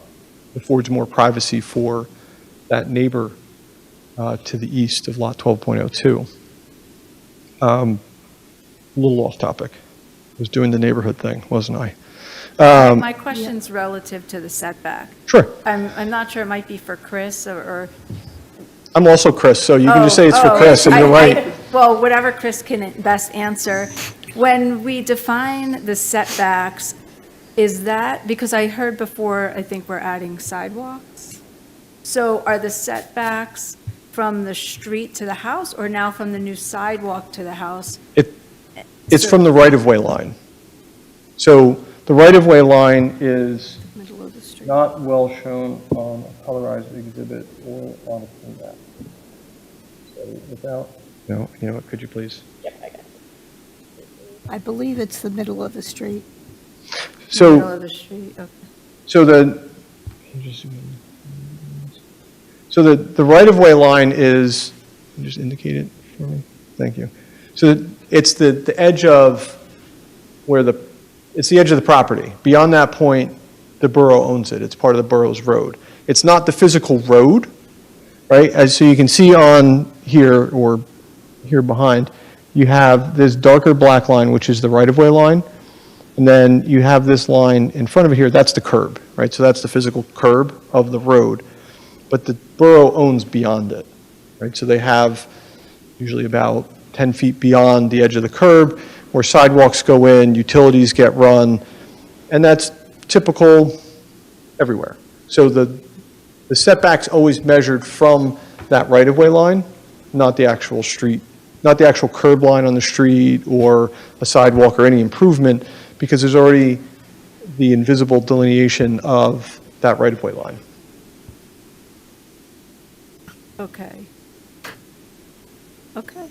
I guess I'm just trying to, so the reason that we have that requirement is for what? Like, I guess I'm trying to understand if creating a sidewalk comes into play with any decision that we would want to consider or not, aside from, because where people will be walking now relative to the front of the house, is that anything we need to think about or not really? I guess we'll start with the first question, was Okay. where is it front yard setback measured to? Yeah, so the applicant's engineer is correct, it's always to the right-of-way line, and it's typically, as he said, about 10 feet from the curb. As to your So other the question. sidewalk falls within that, I understand what he was saying, so I guess I was just asking, because the setback is smaller in this case than what are, for the one house, one it's very, like a foot, right? But the other house, it's more, right? 29 versus 40, I think. It was more sizable for the second house. The variance needed, correct? The differential? So, yeah, the Yeah. variance, the setback variance for the front yard for lot 12.02 is a bigger differential, right? It's not Right. 1.1 feet, it's far more. Right. But that's because, again, I think the standard, the way to think about the standard isn't really in relation to any particular feature on there. It's about the consistency of the front of the houses, which is what you're looking for. Right. Right? You don't want to look down the street and the houses are just going all over the place. The point of it is to get them uniform. And I think the point of my testimony is, one, we're looking at the back of a house on one side, and on, the other, we have the one single house on the street. And so there isn't really a consistency to look at down the street to begin with. No, I totally get that part. Okay. Okay. I understand that. I was wanting just to understand, I have my answers. Very Okay. good, thank you. I'll continue on. So, again, when it comes to the neighborhood, talking about setbacks and lot sizes, the houses themselves, I talked about a little bit. The houses were generally built in the 40s and into the mid-50s, generally is the predominance of when these houses were built, fairly consistent with when things were built out throughout the borough as a preponderance of when things were built. And then as time has gone on, there have been additional developments, redevelopments of properties and things like that. From an architectural style standpoint, there's not really a theme if you drive around. There are a lot of two-family houses. There are a lot of capes, and you have ranch houses, kind of, you run the gamut, and there are houses that look like they look the same at some point, and people have put additions on or have changed them, or somebody on, I think it's Spear, has a blue metal seam roof on their house. So you have a fairly eclectic mix of architectural styles on here. The newer houses that have been built, or the ones that have been kind of resided and refaced, are of a very similar motif to what is proposed as part of the architecture here. So it's consistent, at least with what is new. So I guess to say that there's consistency in the inconsistency. Sizes of the dwellings, again, from a gross square footage perspective, you're 1,150 square feet up to, the largest in the area, which is one of the newer houses on New York at 3,614 square feet gross floor area. The houses we're proposing are 3,576 square feet. Again, that's gross floor area, so both floors together.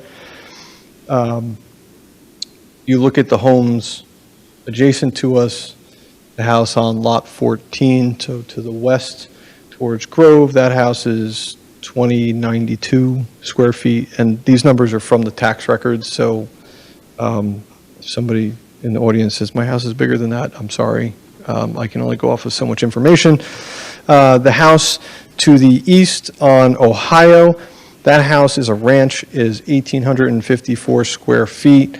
So when you add the garage into that, because that is not included within that number, the footprint of that house is basically the same as the footprint of what we're proposing, which I think this exhibit, I think it looks fairly clear from this exhibit. You can see the house and this house next door. They're fairly consistent in size. And then the lot that we keep speaking to on Oakland, that house is 2,434 square feet. And that's without the garage as well. So in footprint, it's almost 3,000 square feet, where the footprint of these houses is 2,200 square feet. Again, that is a ranch as well. So it's a little more sprawling on a little bit larger of a lot. So from a neighborhood perspective, it's maybe I'm trying to say it's hard to be inconsistent with a neighborhood that's not consistent with itself. To an extent, and I am to an extent. There are a number of houses that are similar in size, scale, scope, and massing to this house when it comes to being 2 stories and, bless you, 2 stories and, developed in this manner. And so, my opinion, the development would be consistent overall with the neighborhood, and it wouldn't suddenly stick out as like, holy cow, what is this thing that somebody put up? Mr. Nutzer, the information that you've been referring to, that you've been quoting, is that, are you doing that off the cuff, or did you prepare a report that shows an inventory of the homes and the setbacks, or are you just kind of looking at that and referring to it orally? Testimony. I didn't prepare a report per se. Something that I had intended to submit. Granted, I took the tax map and I marked it up with the information for my testimony, and I have tax records printed out kind of for those blocks and lots with some summary information for myself that I could refer to in my testimony, but I don't have. And I think I know the answer to the question. But would you characterize the neighborhood as one of sameness or one of discordance? The latter. Okay. Yes. Very good. Thank you. And so, again, looking. Ms. Messer, Yes, ma'am. Do you have significantly more testimony? No. Or just, Okay. I will so, just. I'll just save my comments for. Okay. Yeah, I'll go through and then we can just have a discussion off of it and go from there. So again, as it relates to relief, I think we do have, from a technical standpoint, we have a C, we meet the criteria for a C1 for a hardship variance for the the lot depth it's an existing nonconformity that had existed on the lots, and overall on the through lot, there isn't sufficient depth for both on the front yards, as well as we talked about the conditions of being tied to the neighbors and how the neighbors were developed and how Oakland Avenue has that angle to it, and the porch projecting into the front yard, the same thing, because the front yard's already forwards, the porch is kind of tied to it, and really the reasoning for the two stands together. I think it also meets the criteria for a C2 variance where the benefits outweigh the detriments, because for the front yards, we have, again, meeting that front yard setback for lot 12.02, we end up with a house that's much further back than the neighboring property as it results from, again, this backyard. You have a house that's behind the neighboring property, which creates really a privacy issue for that home, right? You don't want to look out your back deck and be sitting there having your morning coffee, looking at your neighbor's, front door. So I think it promotes a desirable visual environment to have the houses closer to the street, to have them more consistent with the neighborhood, and to have them, meet what everything else in the area looks like. When it comes to the lot depth, the same thing.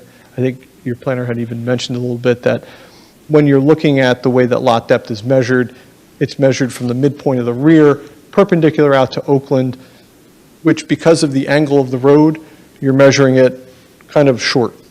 And if you go from the midpoint and you go straight forwards to Oakland as opposed to on the perpendicular, what you're going to find is you're going to have that depth, right? So the purpose of that control is to make sure you have a developable lot, to have a lot that you can build a house on and it isn't squished. And I think you can see on here that we are able to accommodate that.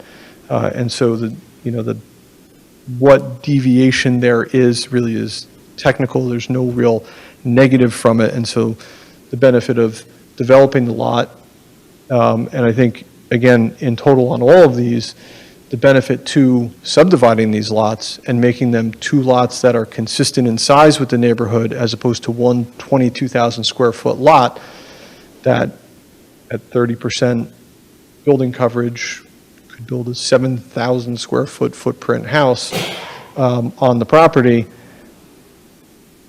I think it's the public's interest is advanced by subdividing it and by kind of not allowing such a large structure, and to have it more consistent and not more consistent, have it consistent with the neighborhood. So I think, again, on balance, the benefits of all the relief outweighs the detriments, because in my opinion, the detriments are fairly minor. Sorry, I'm rushing because I'm trying to get done here, so we're not belaboring it, but I just want to hit one more thing in there on the width of the house without the separation. You're trying to avoid massing of the house. You heard from the architect before, the extra tone of the inset, right? You have the 4-foot inset on the house, and so you're breaking up the massing of the house in that way with the architectural features, with changing colors, with changing finishes, so that you don't have a monolithic front yard. I would say the house directly across the street is, yes, a one-story ranch, it is a one-story brick ranch, and it is well more than 40 feet, and it is just one big thing of brick. And I understand what you're trying to avoid, and it's something like that on a new house, on a bigger house, right? This is, got an extra story on it. But I think what you can see from the rendering is that you don't have that. You have some differentiation on there. And so again, for a 2-foot difference on that length, what we get is a very attractive looking house. Okay. Who wants to go first?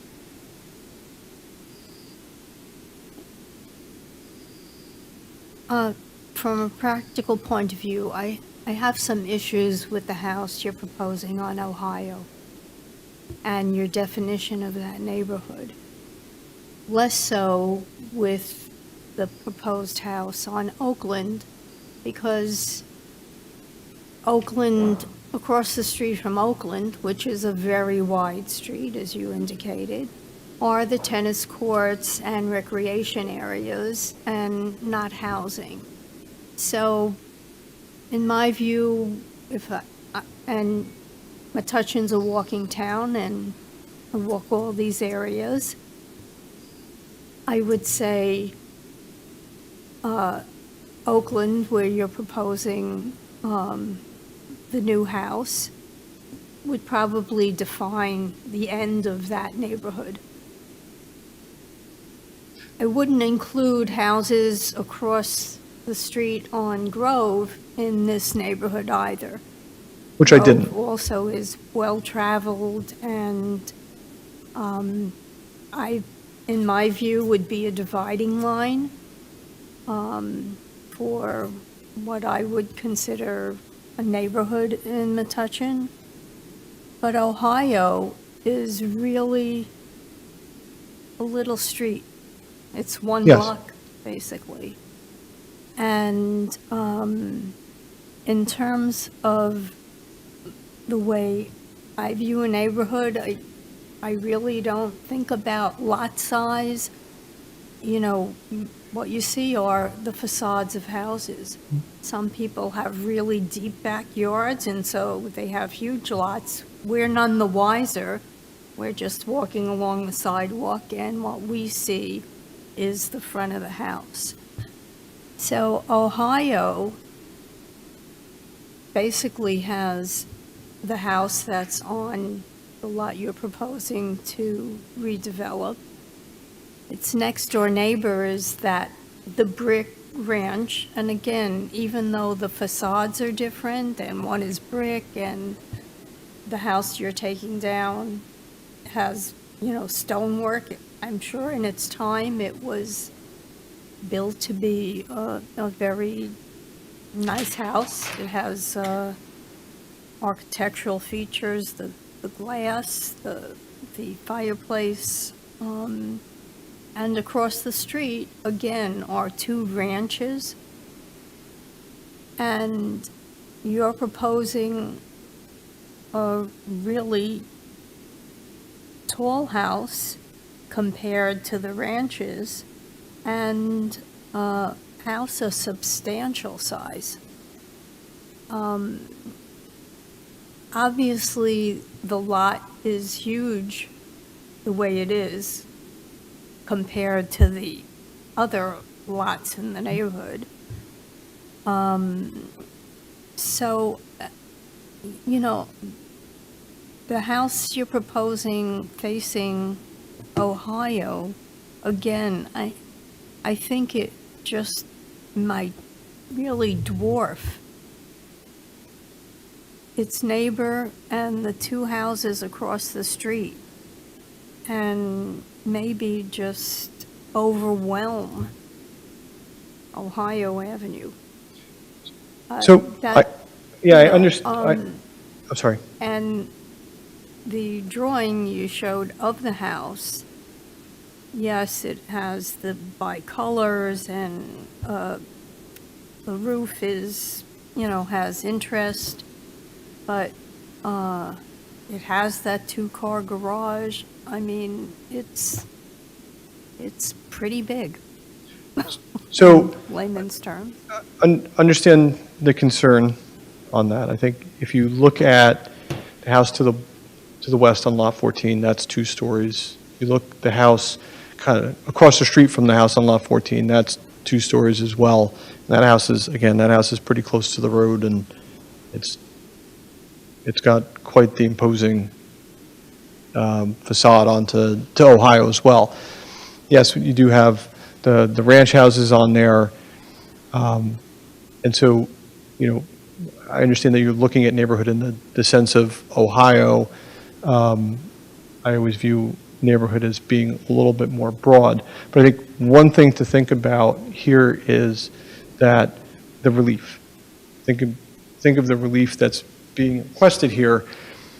Ultimately, if we move this house 1.1 feet back, it's in a compliant location and it does not need relief for its location.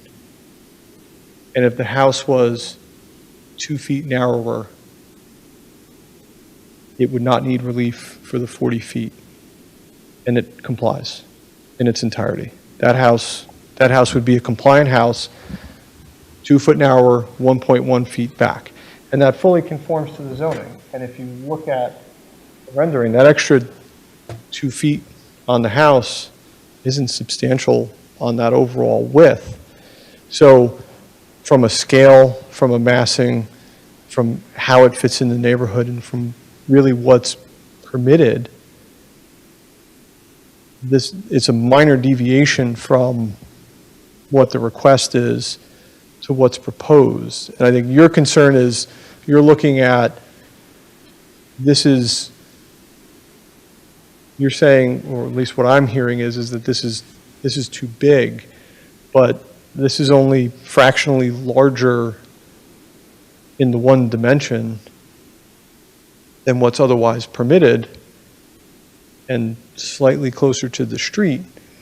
And so I think from a scale perspective on the house, it's in line with the ordinance. I mean, again, you're allowed to have 30% coverage for a house in the zone on a 10,000 square foot lot. That's 3,000 square feet.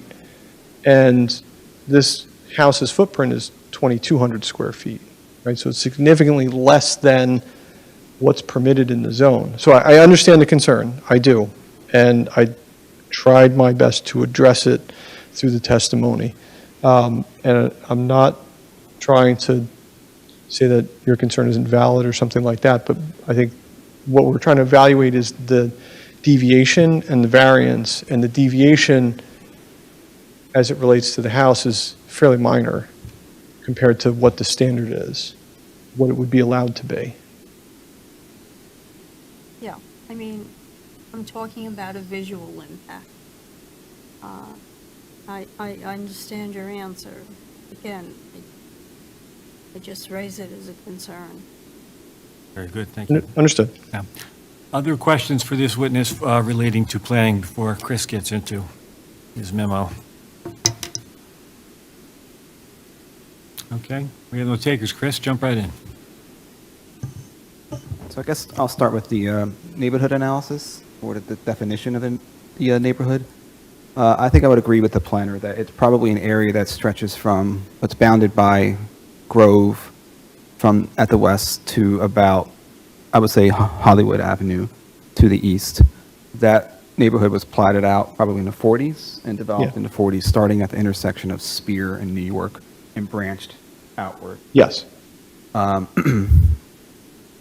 of Hollywood, Hazelwood, Hollywood, and Beechwood were developed several years later. That's why in that neighborhood you see sidewalks on those streets, whereas the older part of the neighborhood developed in the 40s and 50s did not have sidewalks. So, and those houses are small. I mean, on Hollywood, and those are small houses. Yeah, in the older part of the neighborhood, from again Grove to about Hazelwood-ish, the lots were generally 55 feet wide.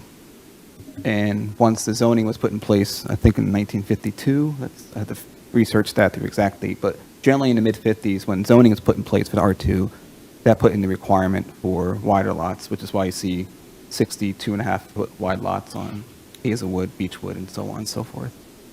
So I think there's a pattern of consistency from Grove to Hazelwood, as that was the original platted neighborhood. I think there's a subset in that neighborhood, which is these lots, which is the lots that are sort of sandwiched between Grove and Upland, which are the two streets on this screen here, which stretches from Oakland down to maybe not Woodbridge, but at least up to New York Avenue. And these were oversized lots, and they were subdivided at a later time. So I think there's consistency in the overall neighborhood, but there's definitely a discordance in the middle of these lots between Grove and Upland. And the pattern is clearly larger lots in the middle. And I think the subdivision of creating a 10,011 and change or 12,000 square foot lot makes sense. I think the lot size, the subdivision itself, is compatible to the neighborhood. Especially if the lot line is made square, then it's definitely more compatible with the neighborhood, because all the lots are square except for perhaps the oldest home in this whole area, which is at the corner of Grove and Oakland. That house looks like it's on a historic aerial since the 30s. Other than maybe manor homes on Woodbridge, that was the only home in that area.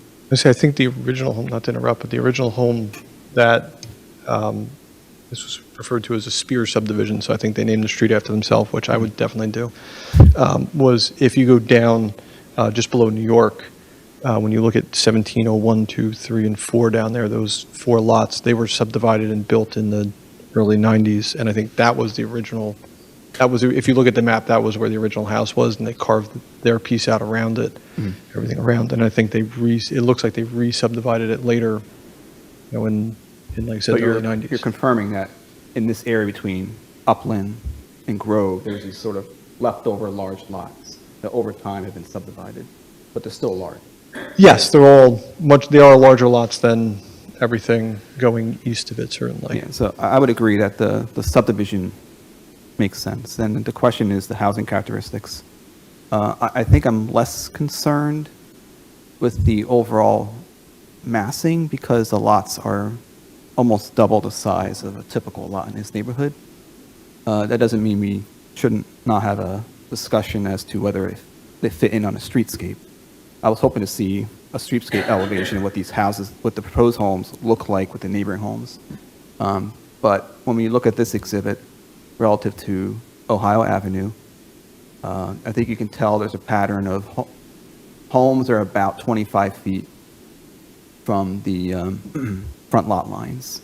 So I think I could buy into the notion that the proposed setback probably is appropriate for this micro neighborhood and the overall neighborhood, with the lot to the east perhaps being an aberration. That doesn't mean the house is not beautiful, it's just a different setback.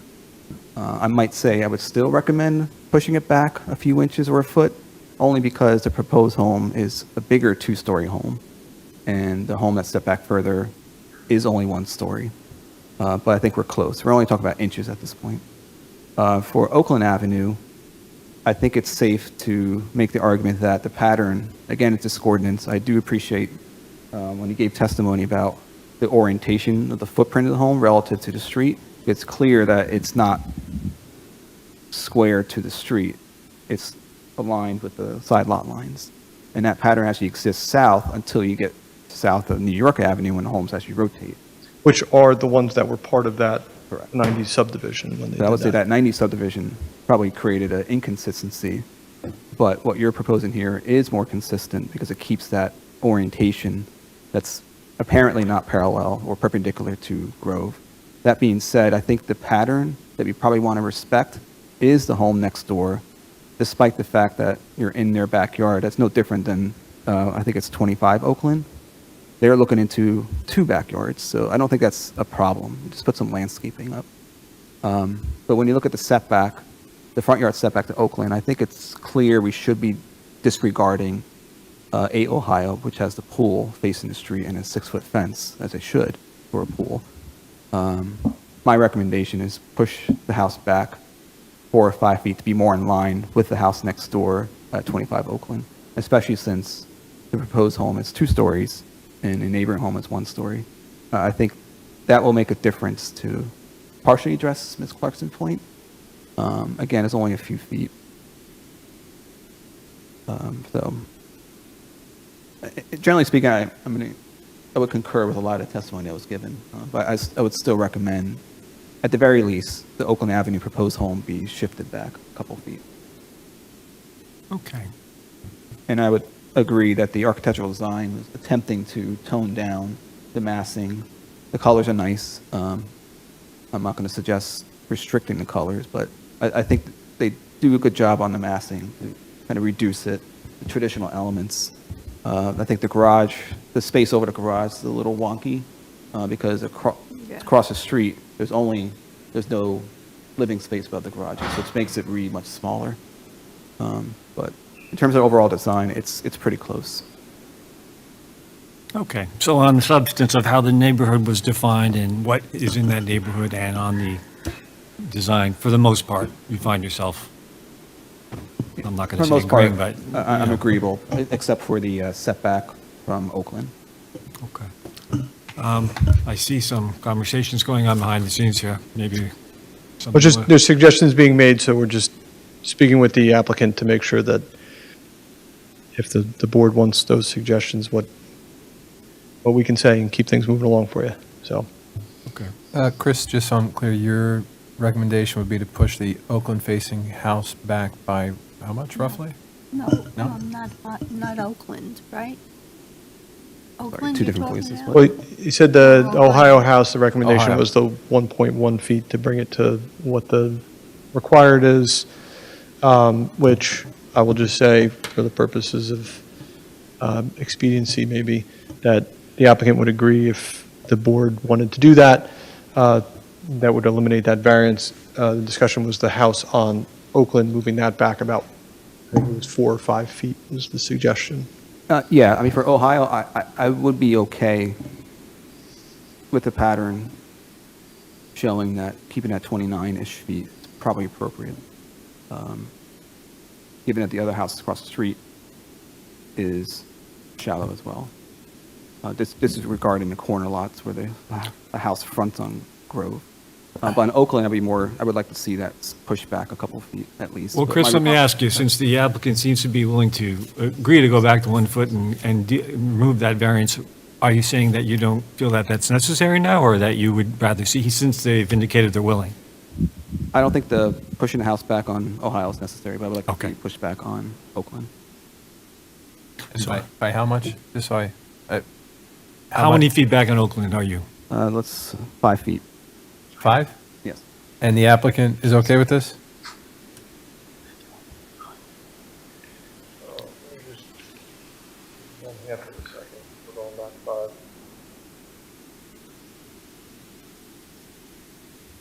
So you suggesting anything with regard to Ohio? I think that the testimony given that he did the analysis looking more broadly, not just the house to the east. No, I I understand think what I the would testimony is. I'm agree a asking 25-foot what you're setback recommending. is fine, and what they propose is sufficient.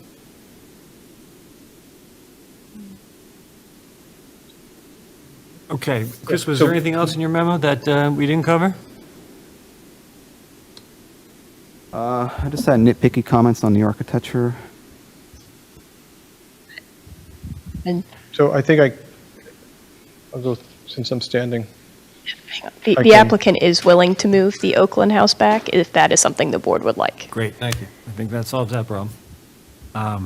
You were saying, Chris, was there anything else of treatment, substance, anything else you want to get into? Again, I think the architect did a great job on using some traditional elements and trying to create a modern home. I would recommend the porch be extended 2 more feet, so you have a more usable porch. So instead of 4 foot, the minimum is 6 feet instead. I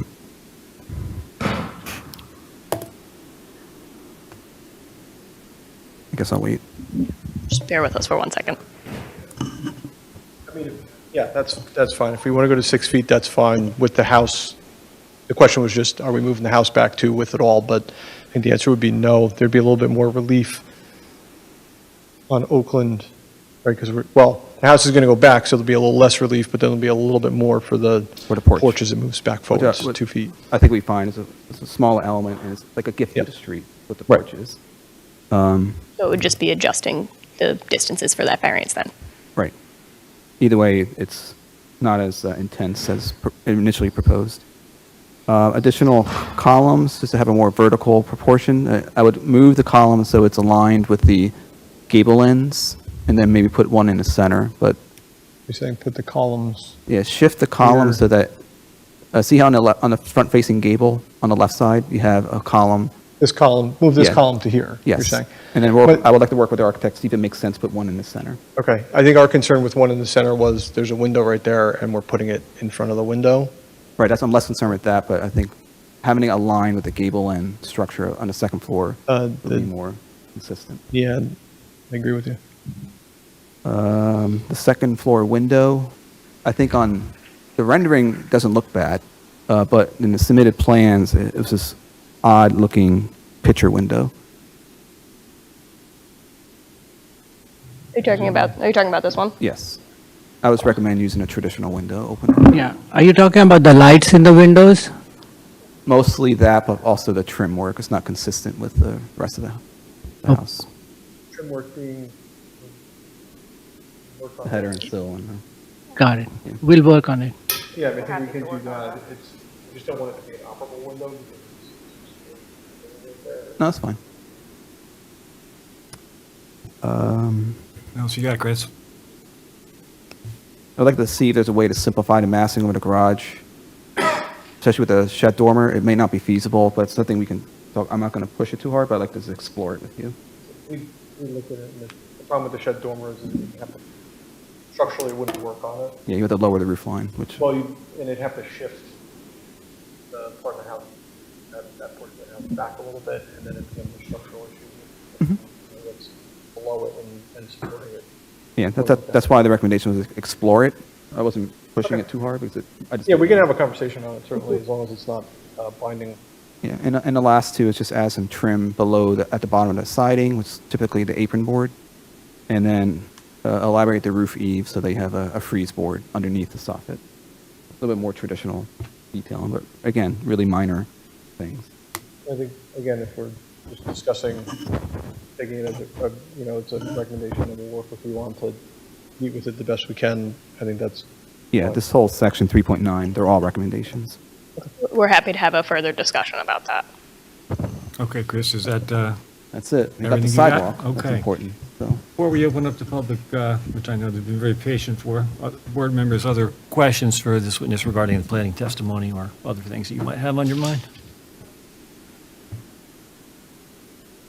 Oh, for certain. I know I was gonna that say, your I attorney's need a been working recap. very hard. Okay. I might need one too. He might need one as well. But again, any questions before we open up public? Okay, so my thanks to the public for their enormous patience. Didn't know that I'd be asking you to wait quite this long, but let's open it up. Come on down, just tell us your name, where you live, and give that gentleman that microphone if you'd be so kind, counsel.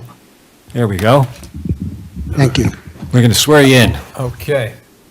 Do you swear or affirm that the testimony you're about to give will be the truth, the whole truth, and nothing but the truth? I do. And are you going to make a statement or ask questions? Actually, a couple statements, and Okay. All right, if just they turn out to be questions, I think the interaction will be fine. And I'm glad you left the map up. if you could just state your name for the record. Tom Motyka, Motyka, Got it. Thank you. and I am the owner of 20 Ohio, which is the property on the right of what we're talking about, what we've been spending time on. Okay. So, No, Ohio. That one. that one. Yes. Right. So neighbor, okay. 30-year Metuchen resident. Just a couple points, and I certainly can't argue with anything that was said. I would like to add my perspective as a longtime Metuchen resident. Ohio is that one short street. It's got 4 ranches and 2 small colonials. I fully agree that adding a 3,000 square foot home closer to the street is going to dwarf the ranches that are there, especially the ones across the street. Mine is a little bigger, but it's not going to be nearly the size of this house. And I think one of the reasons we all love Metuchen is because of the charm and the character that this will definitely take away from for Ohio Avenue. There's no doubt in my mind. That's subjective. I wanted to put it on record anyway. But I do want to additionally talk about the impact on Oakland Avenue. The property behind my property, which is the only house facing Oakland Ave in Metuchen that I'm aware of. You can go from Grove to Hazelwood, which is the start of Edison, past the park. All the houses on Oakland do not front Oakland Avenue on that side. Oakland does not have utilities. I know that because I have an easement on my property. I know that because the easement on my property has been a headache for for us and the previous owner, we have lawsuits and all regarding who repairs the lines. I know we all get those water notices from Middlesex County if we want to buy insurance for the water lines. If you have an easement, you have 2 water lines under your property. How do you deal with Middlesex County when that's the case? So all that say the easement is messy, and the builders, once they do put the properties up, assuming they get the approvals, they will hopefully let the owner of whatever house comes on Ohio Ave and tell them you have an easement under your, and you got to work with the property in the back to figure out who's responsible for any breakages in those lines, or if, for example, the shutoff valve to your water line is under a tree, which happened on my easement also. All those problems with an easement and direct point to ownership on who owns what based on the utilities that you're pulling off a different street. So just to clarify for you really quickly, or just to clarify some of those things. The easement, I don't know when your easement was written, probably a long time ago. The attorneys will tell you they've learned a lot since then, and the responsibilities for who's responsible for what and paying for what and restoring what on the property after work's done, that all gets handled in those easements. I would also say, because times have changed a bit, and from an engineering perspective, materials are much better, that you're not using like an older clay pipe or something like that that's more prone to fail. The newer PVC material is going to really last. Sure. Okay. All factors for the board to consider. Finally, one last comment regarding Oakland Ave specifically. As Ellen pointed out, this is directly across from the tennis courts. The high school practices there. There's a lot of kids that, and public in general, that plays the tennis courts and parks on Oakland there. So I think having an additional resident fronting that is going to take away from the public space, the quasi-public space that's in that parking area. That's really all I have to add. Okay. But I wanted to get on record and make sure that you understand that this is a big impact to the neighborhood. The previous owner was well-loved, and her property was a garden in terms of everybody going there for the flowers and advice on how to grow tomatoes and Metuchen. So I'm sad to see her go, and hope we can keep the neighborhood as close to as charming as it is. Thank you. Thank you for sharing that. Thank you. Okay, other members of the public who would like to come on down and ask a question or make a statement? I'm going to say, seeing none, beyond this gentleman, we're going to close the public portion. Okay, well, that's a lot of information to process. Hopefully, you've been doing that over the last several hours. One can only hope. Probably best, I would say, perhaps, maybe just to do an accounting on what we've agreed to agree on. Sure. Thus far. Okay. So there's going to be a submission of a new grading drainage utility plan. We need a definition of the meets and bounds, right, for the easement. The applicant agreed to meet the foundation planting requirements, to work with the board planner and the Shade Tree Commission, determination of what any tree plantings or payments in lieu would be required. Applicant agreed to adjust the lot line to make it parallel with Ohio Avenue. I don't think we were more specific than that, I right? think just to say that it would be meet the depth at 100 feet Okay. as well. That okay with you, Chris? All right. Yes, it'll be 100 by 100. Got it. Were we agreeing, was there agreement on conditions as far as the AC condensers and waste and recycling containers, anything with regard to that? I don't think we need conditions. No, The applicant said okay. they'll comply with Okay. the zoning ordinance, so let's deal with Mone's office. Just, sounded like the applicant was in agreement to push the improvement on Oakland Avenue back by about 5 feet if the board wants to require that. That's Correct. If the board would like to require that, we're happy to do it. Okay. I mean, there's general agreement. Was there any exception taken with the board engineer or board planner's memo? I mean, there's general agreement to comply, right? Yeah, we agreed to have, non-binding discussions Right. related to the design aspects of it with Right, regards as to far as the windows. design, yes, yeah. Yeah, so we're willing to explore options with the board planner and see ultimately what is possible to the extent that we can do it. Okay. And we are also agreeable to extend the porch. Right. I was going to say, that was the last one I have here. Okay, well, Okay. I think. What The do only we other miss? one is that we will submit the soil report as part of resolution compliance. Got it. Board members, what did we miss? Again, that's a lot of time and a lot of information. I'm sure we missed at least one thing. Mr. Chair, I think the one thing we have to decide, since the applicant was willing to accept so many of the discussions from the planner, was, are we going to require the house on Oakland to be moved back to 5 feet? They say they're willing to comply if the board would require that. Are we requiring? Yes, John, that's an excellent point. So the planner's recommendation is that we do that, and they've agreed to it. And to your point now, board, how do you feel about that? John's bringing it up to the table and saying, hey, I would say that if the applicant is willing to, that, am I right in saying that if they agree to move that back to 5 feet, that they will not need the relief on that point? Will that It will obviate the be- need for relief? It will down that lessen the point? relief It that will we lessen- need, but yes. we It will still lessen the require need, it will not- variance. They will still need the relief? the other property, if we had gone back to 1 foot, that would have removed that, but Chris is now saying he doesn't think that that's, The 1 foot would have Yes. meant they didn't need relief on the. Maybe we could Highlights. summarize the relief that we're being asked? Is well, that- that's kind of why we're going through this whole process. Well, right?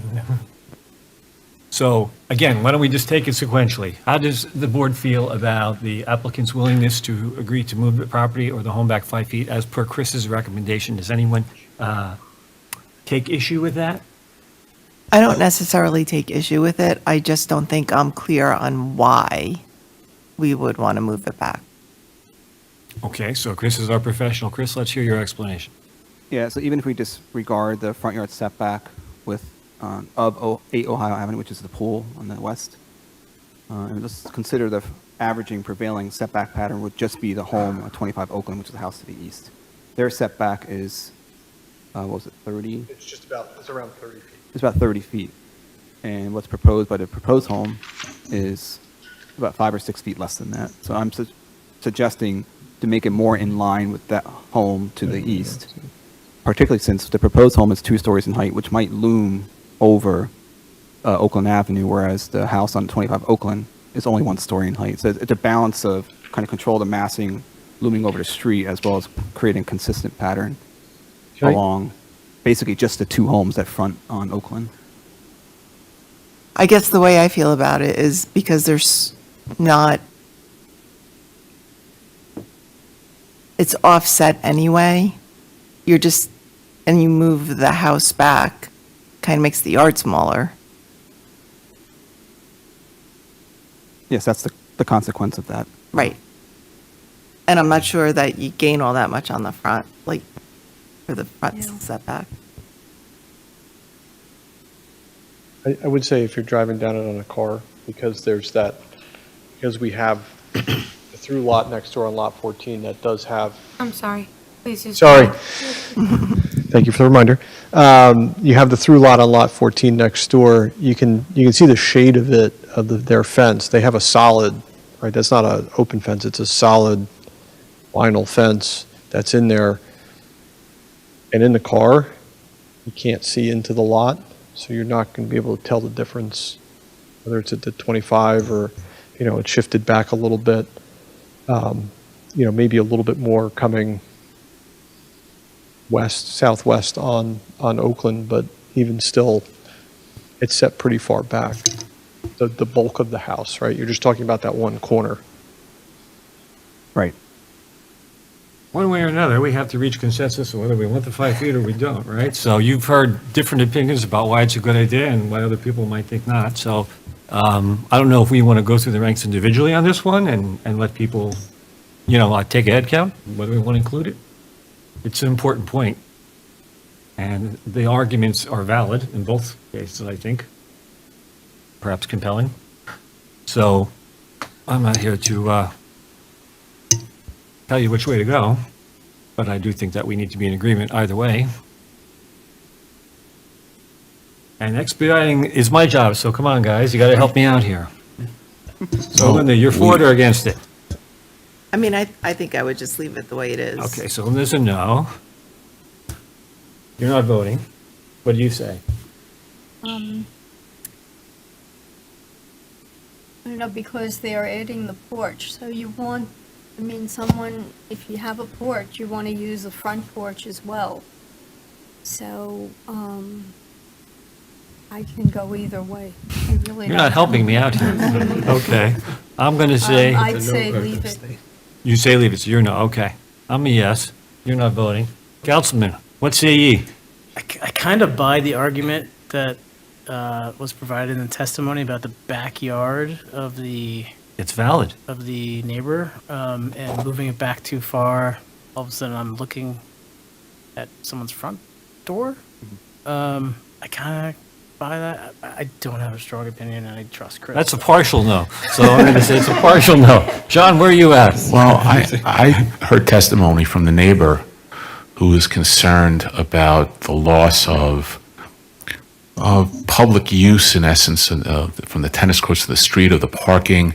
I don't know if it's that significant, but since it's a close call, I would vote to move it back, to pull the house away from the public a little bit more, and perhaps give some of that relief that the person who testified was concerned about the use of Oakland and the tennis courts and the people parking.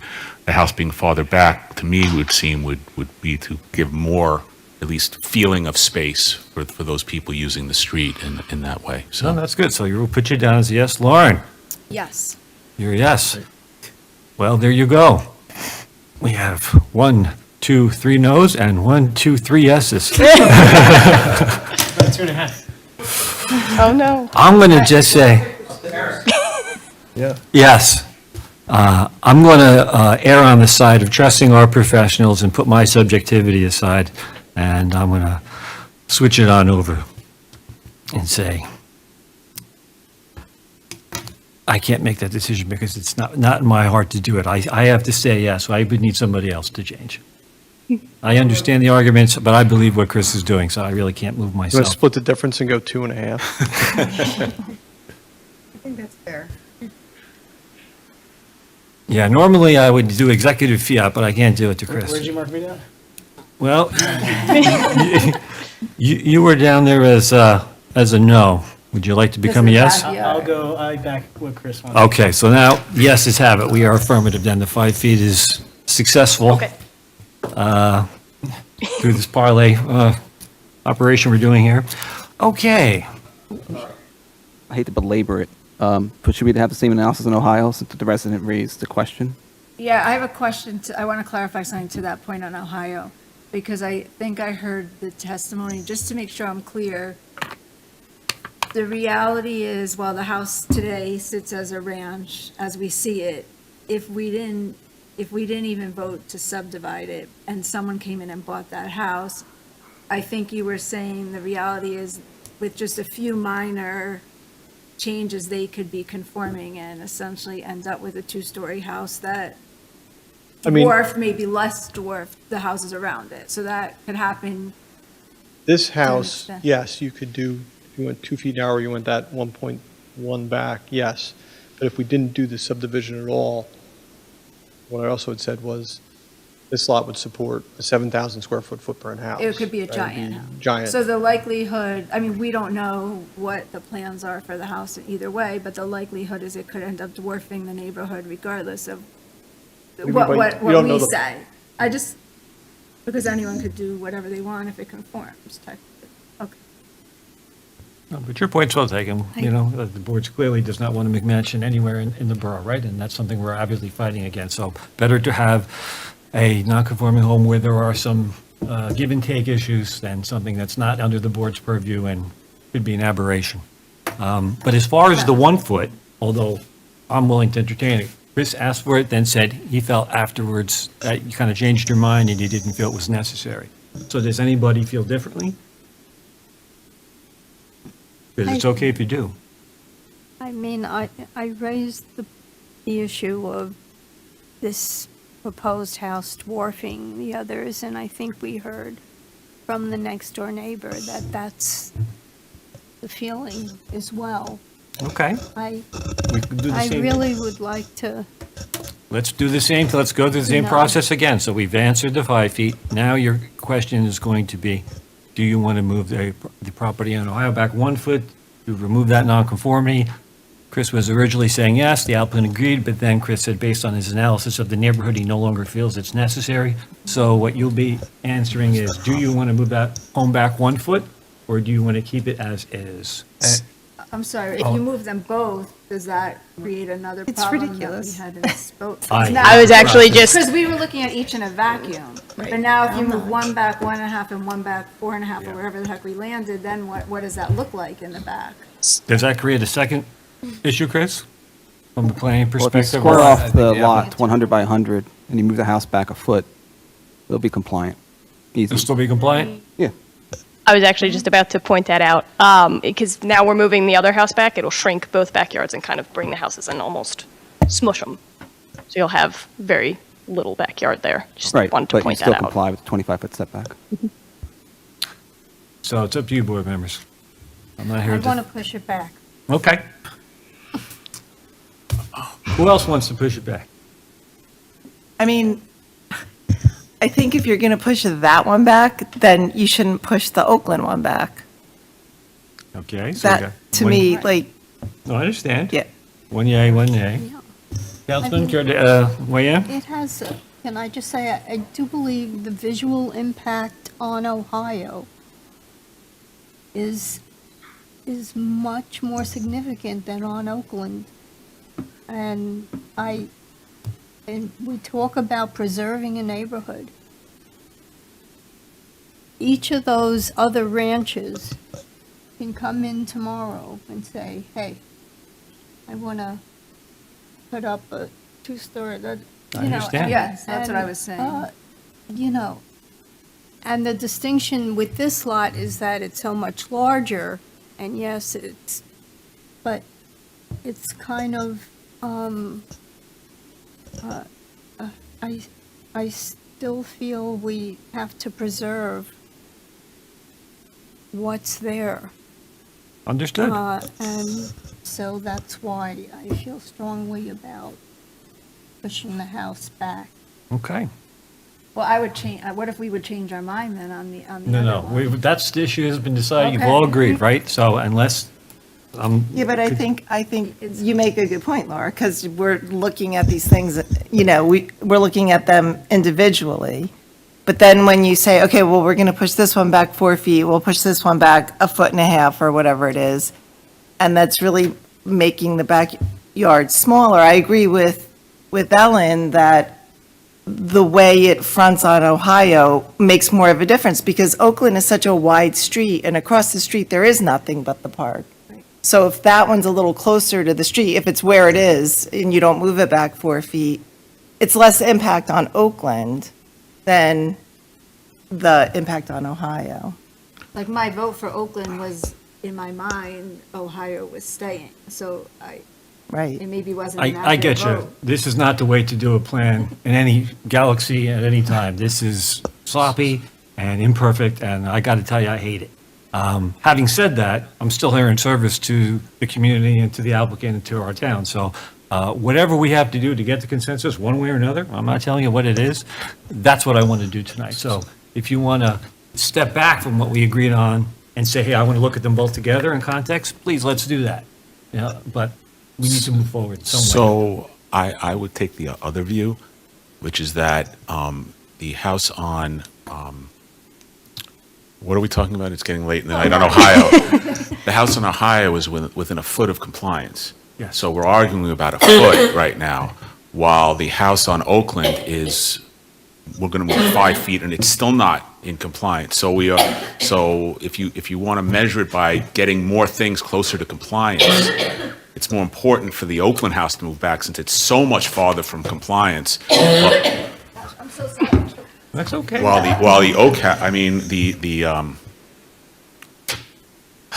the Ohio house is so close to compliance now that if the board just voted that we wanted the Oakland house moved back to 5 feet, does the 1 foot on Ohio make any difference to anybody for any reason? Or are we just making a symbolic gesture about massing and about two-story houses on streets that happen to have some ranches on it?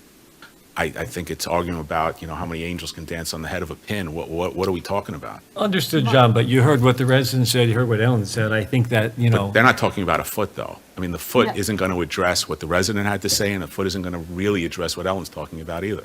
No, well, it is. I want to reaffirm my vote that the house on Oakland stay where it is, and the 1 foot move back on. So you trade 5 foot for Ohio. 1 foot? I think it makes a difference in Ohio. Okay. Ohio has like 4 houses on it, really, and, I understand, but there's also You know- two-story colonials on Ohio also. yeah, on the corner. I just, To a certain extent. I'm sorry, I missed the beginning. I was just saying anyone could technically change those houses, those ranches on Ohio without Yeah. needing us at any minute, so it's hard to know. But, every decision we make sets a precedent.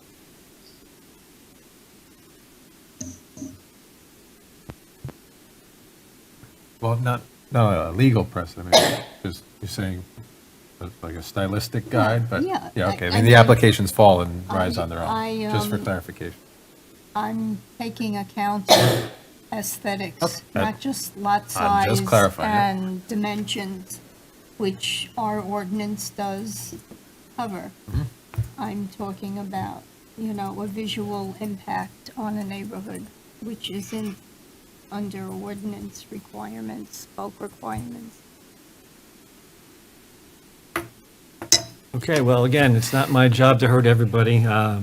You've said what you've said, and at the end of the day, it seems like more people feel one way than the other. So whoever finally makes a motion in any direction will have to consider that as part of the motion. I'm not going to tell you what to do.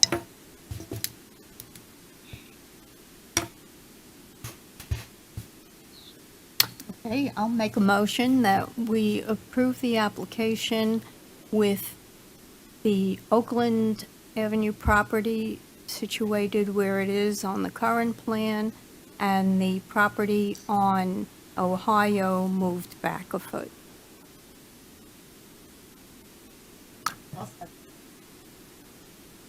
Okay?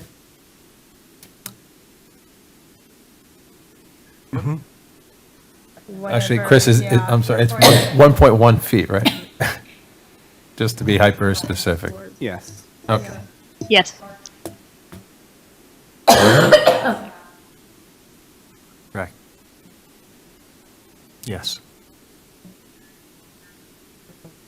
Do we have to list those other things, like the, yes, and the the other- soil, and, or we just understood them as That- you summarized? All incorporated, the only thing that was up for debate at that point was, I think the other conditions were accepted as they Okay. were.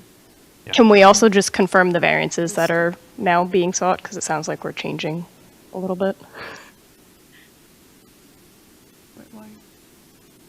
Well, the motion changes what we said before about the I was gonna say Hollywood, because now I'm confused, but the Oakland. It's just this one now. Because we left it as move back Oakland, but the motion is to not move it back. I think that's why she's gone. The motion is that we would apply front yard setback on proposed lot 11 on Ohio, isn't it? And that relief would not be required, and that the relief that sought, as shown on the plan, on lot 12.02 on Remains. Oakland remains as is. right, Okay. Right. Okay. right, Chris? Let me just verify. Chris, that, Sorry. So we need a minimum lot depth on lot 12.02 instead of 11 as initially proposed. That's different. We're eliminating the front yard setback variance for lot 11. Still need a variance for lot 12.02. Under supplementary regulations, still need a variance for 110, 110. For porch projection for lot 12.02. We need variances from 110, 112.7B for both lots for the facade width extending beyond 40 feet, and all other variances related to landscaping has been eliminated. The applicant will comply. I'm sorry, but I have one more question. Just say what Ellen proposed, if it voted no, does that mean the whole subdivision's gone, or then do we read? It means that's unsuccessful, and there needs to be Another motion. another motion. Okay. So, Okay, so Okay. we're voting on so you've, Oakland as is, Ohio a foot, and change back. 1.1 feet. Yes. Correct. And the other variance we just Yeah. discussed. Ms. Cohen, Yes. Mr. Delia, Yes. Ms. Koskowski, Yes. Mr. Lifton, Yes. Mr. Erickson. yes. Leave anyone out? Nobody? Congratulations. Hard Thank fought you for your and hard time work. tonight. Okay, board, we're almost done. Can I have a motion to approve the meeting minutes for March 5th, please? Motion to approve. Okay. Second. Okay, all in favor, please say aye. Aye. Opposed, say nay. We don't need to reopen the public portion as we've done so twice, right, council? Right. Okay. So then, can I have a motion to adjourn, please? Motion to adjourn. Okay. I'll second it. All in favor? Aye. Opposed? We are adjourned. Thank you all.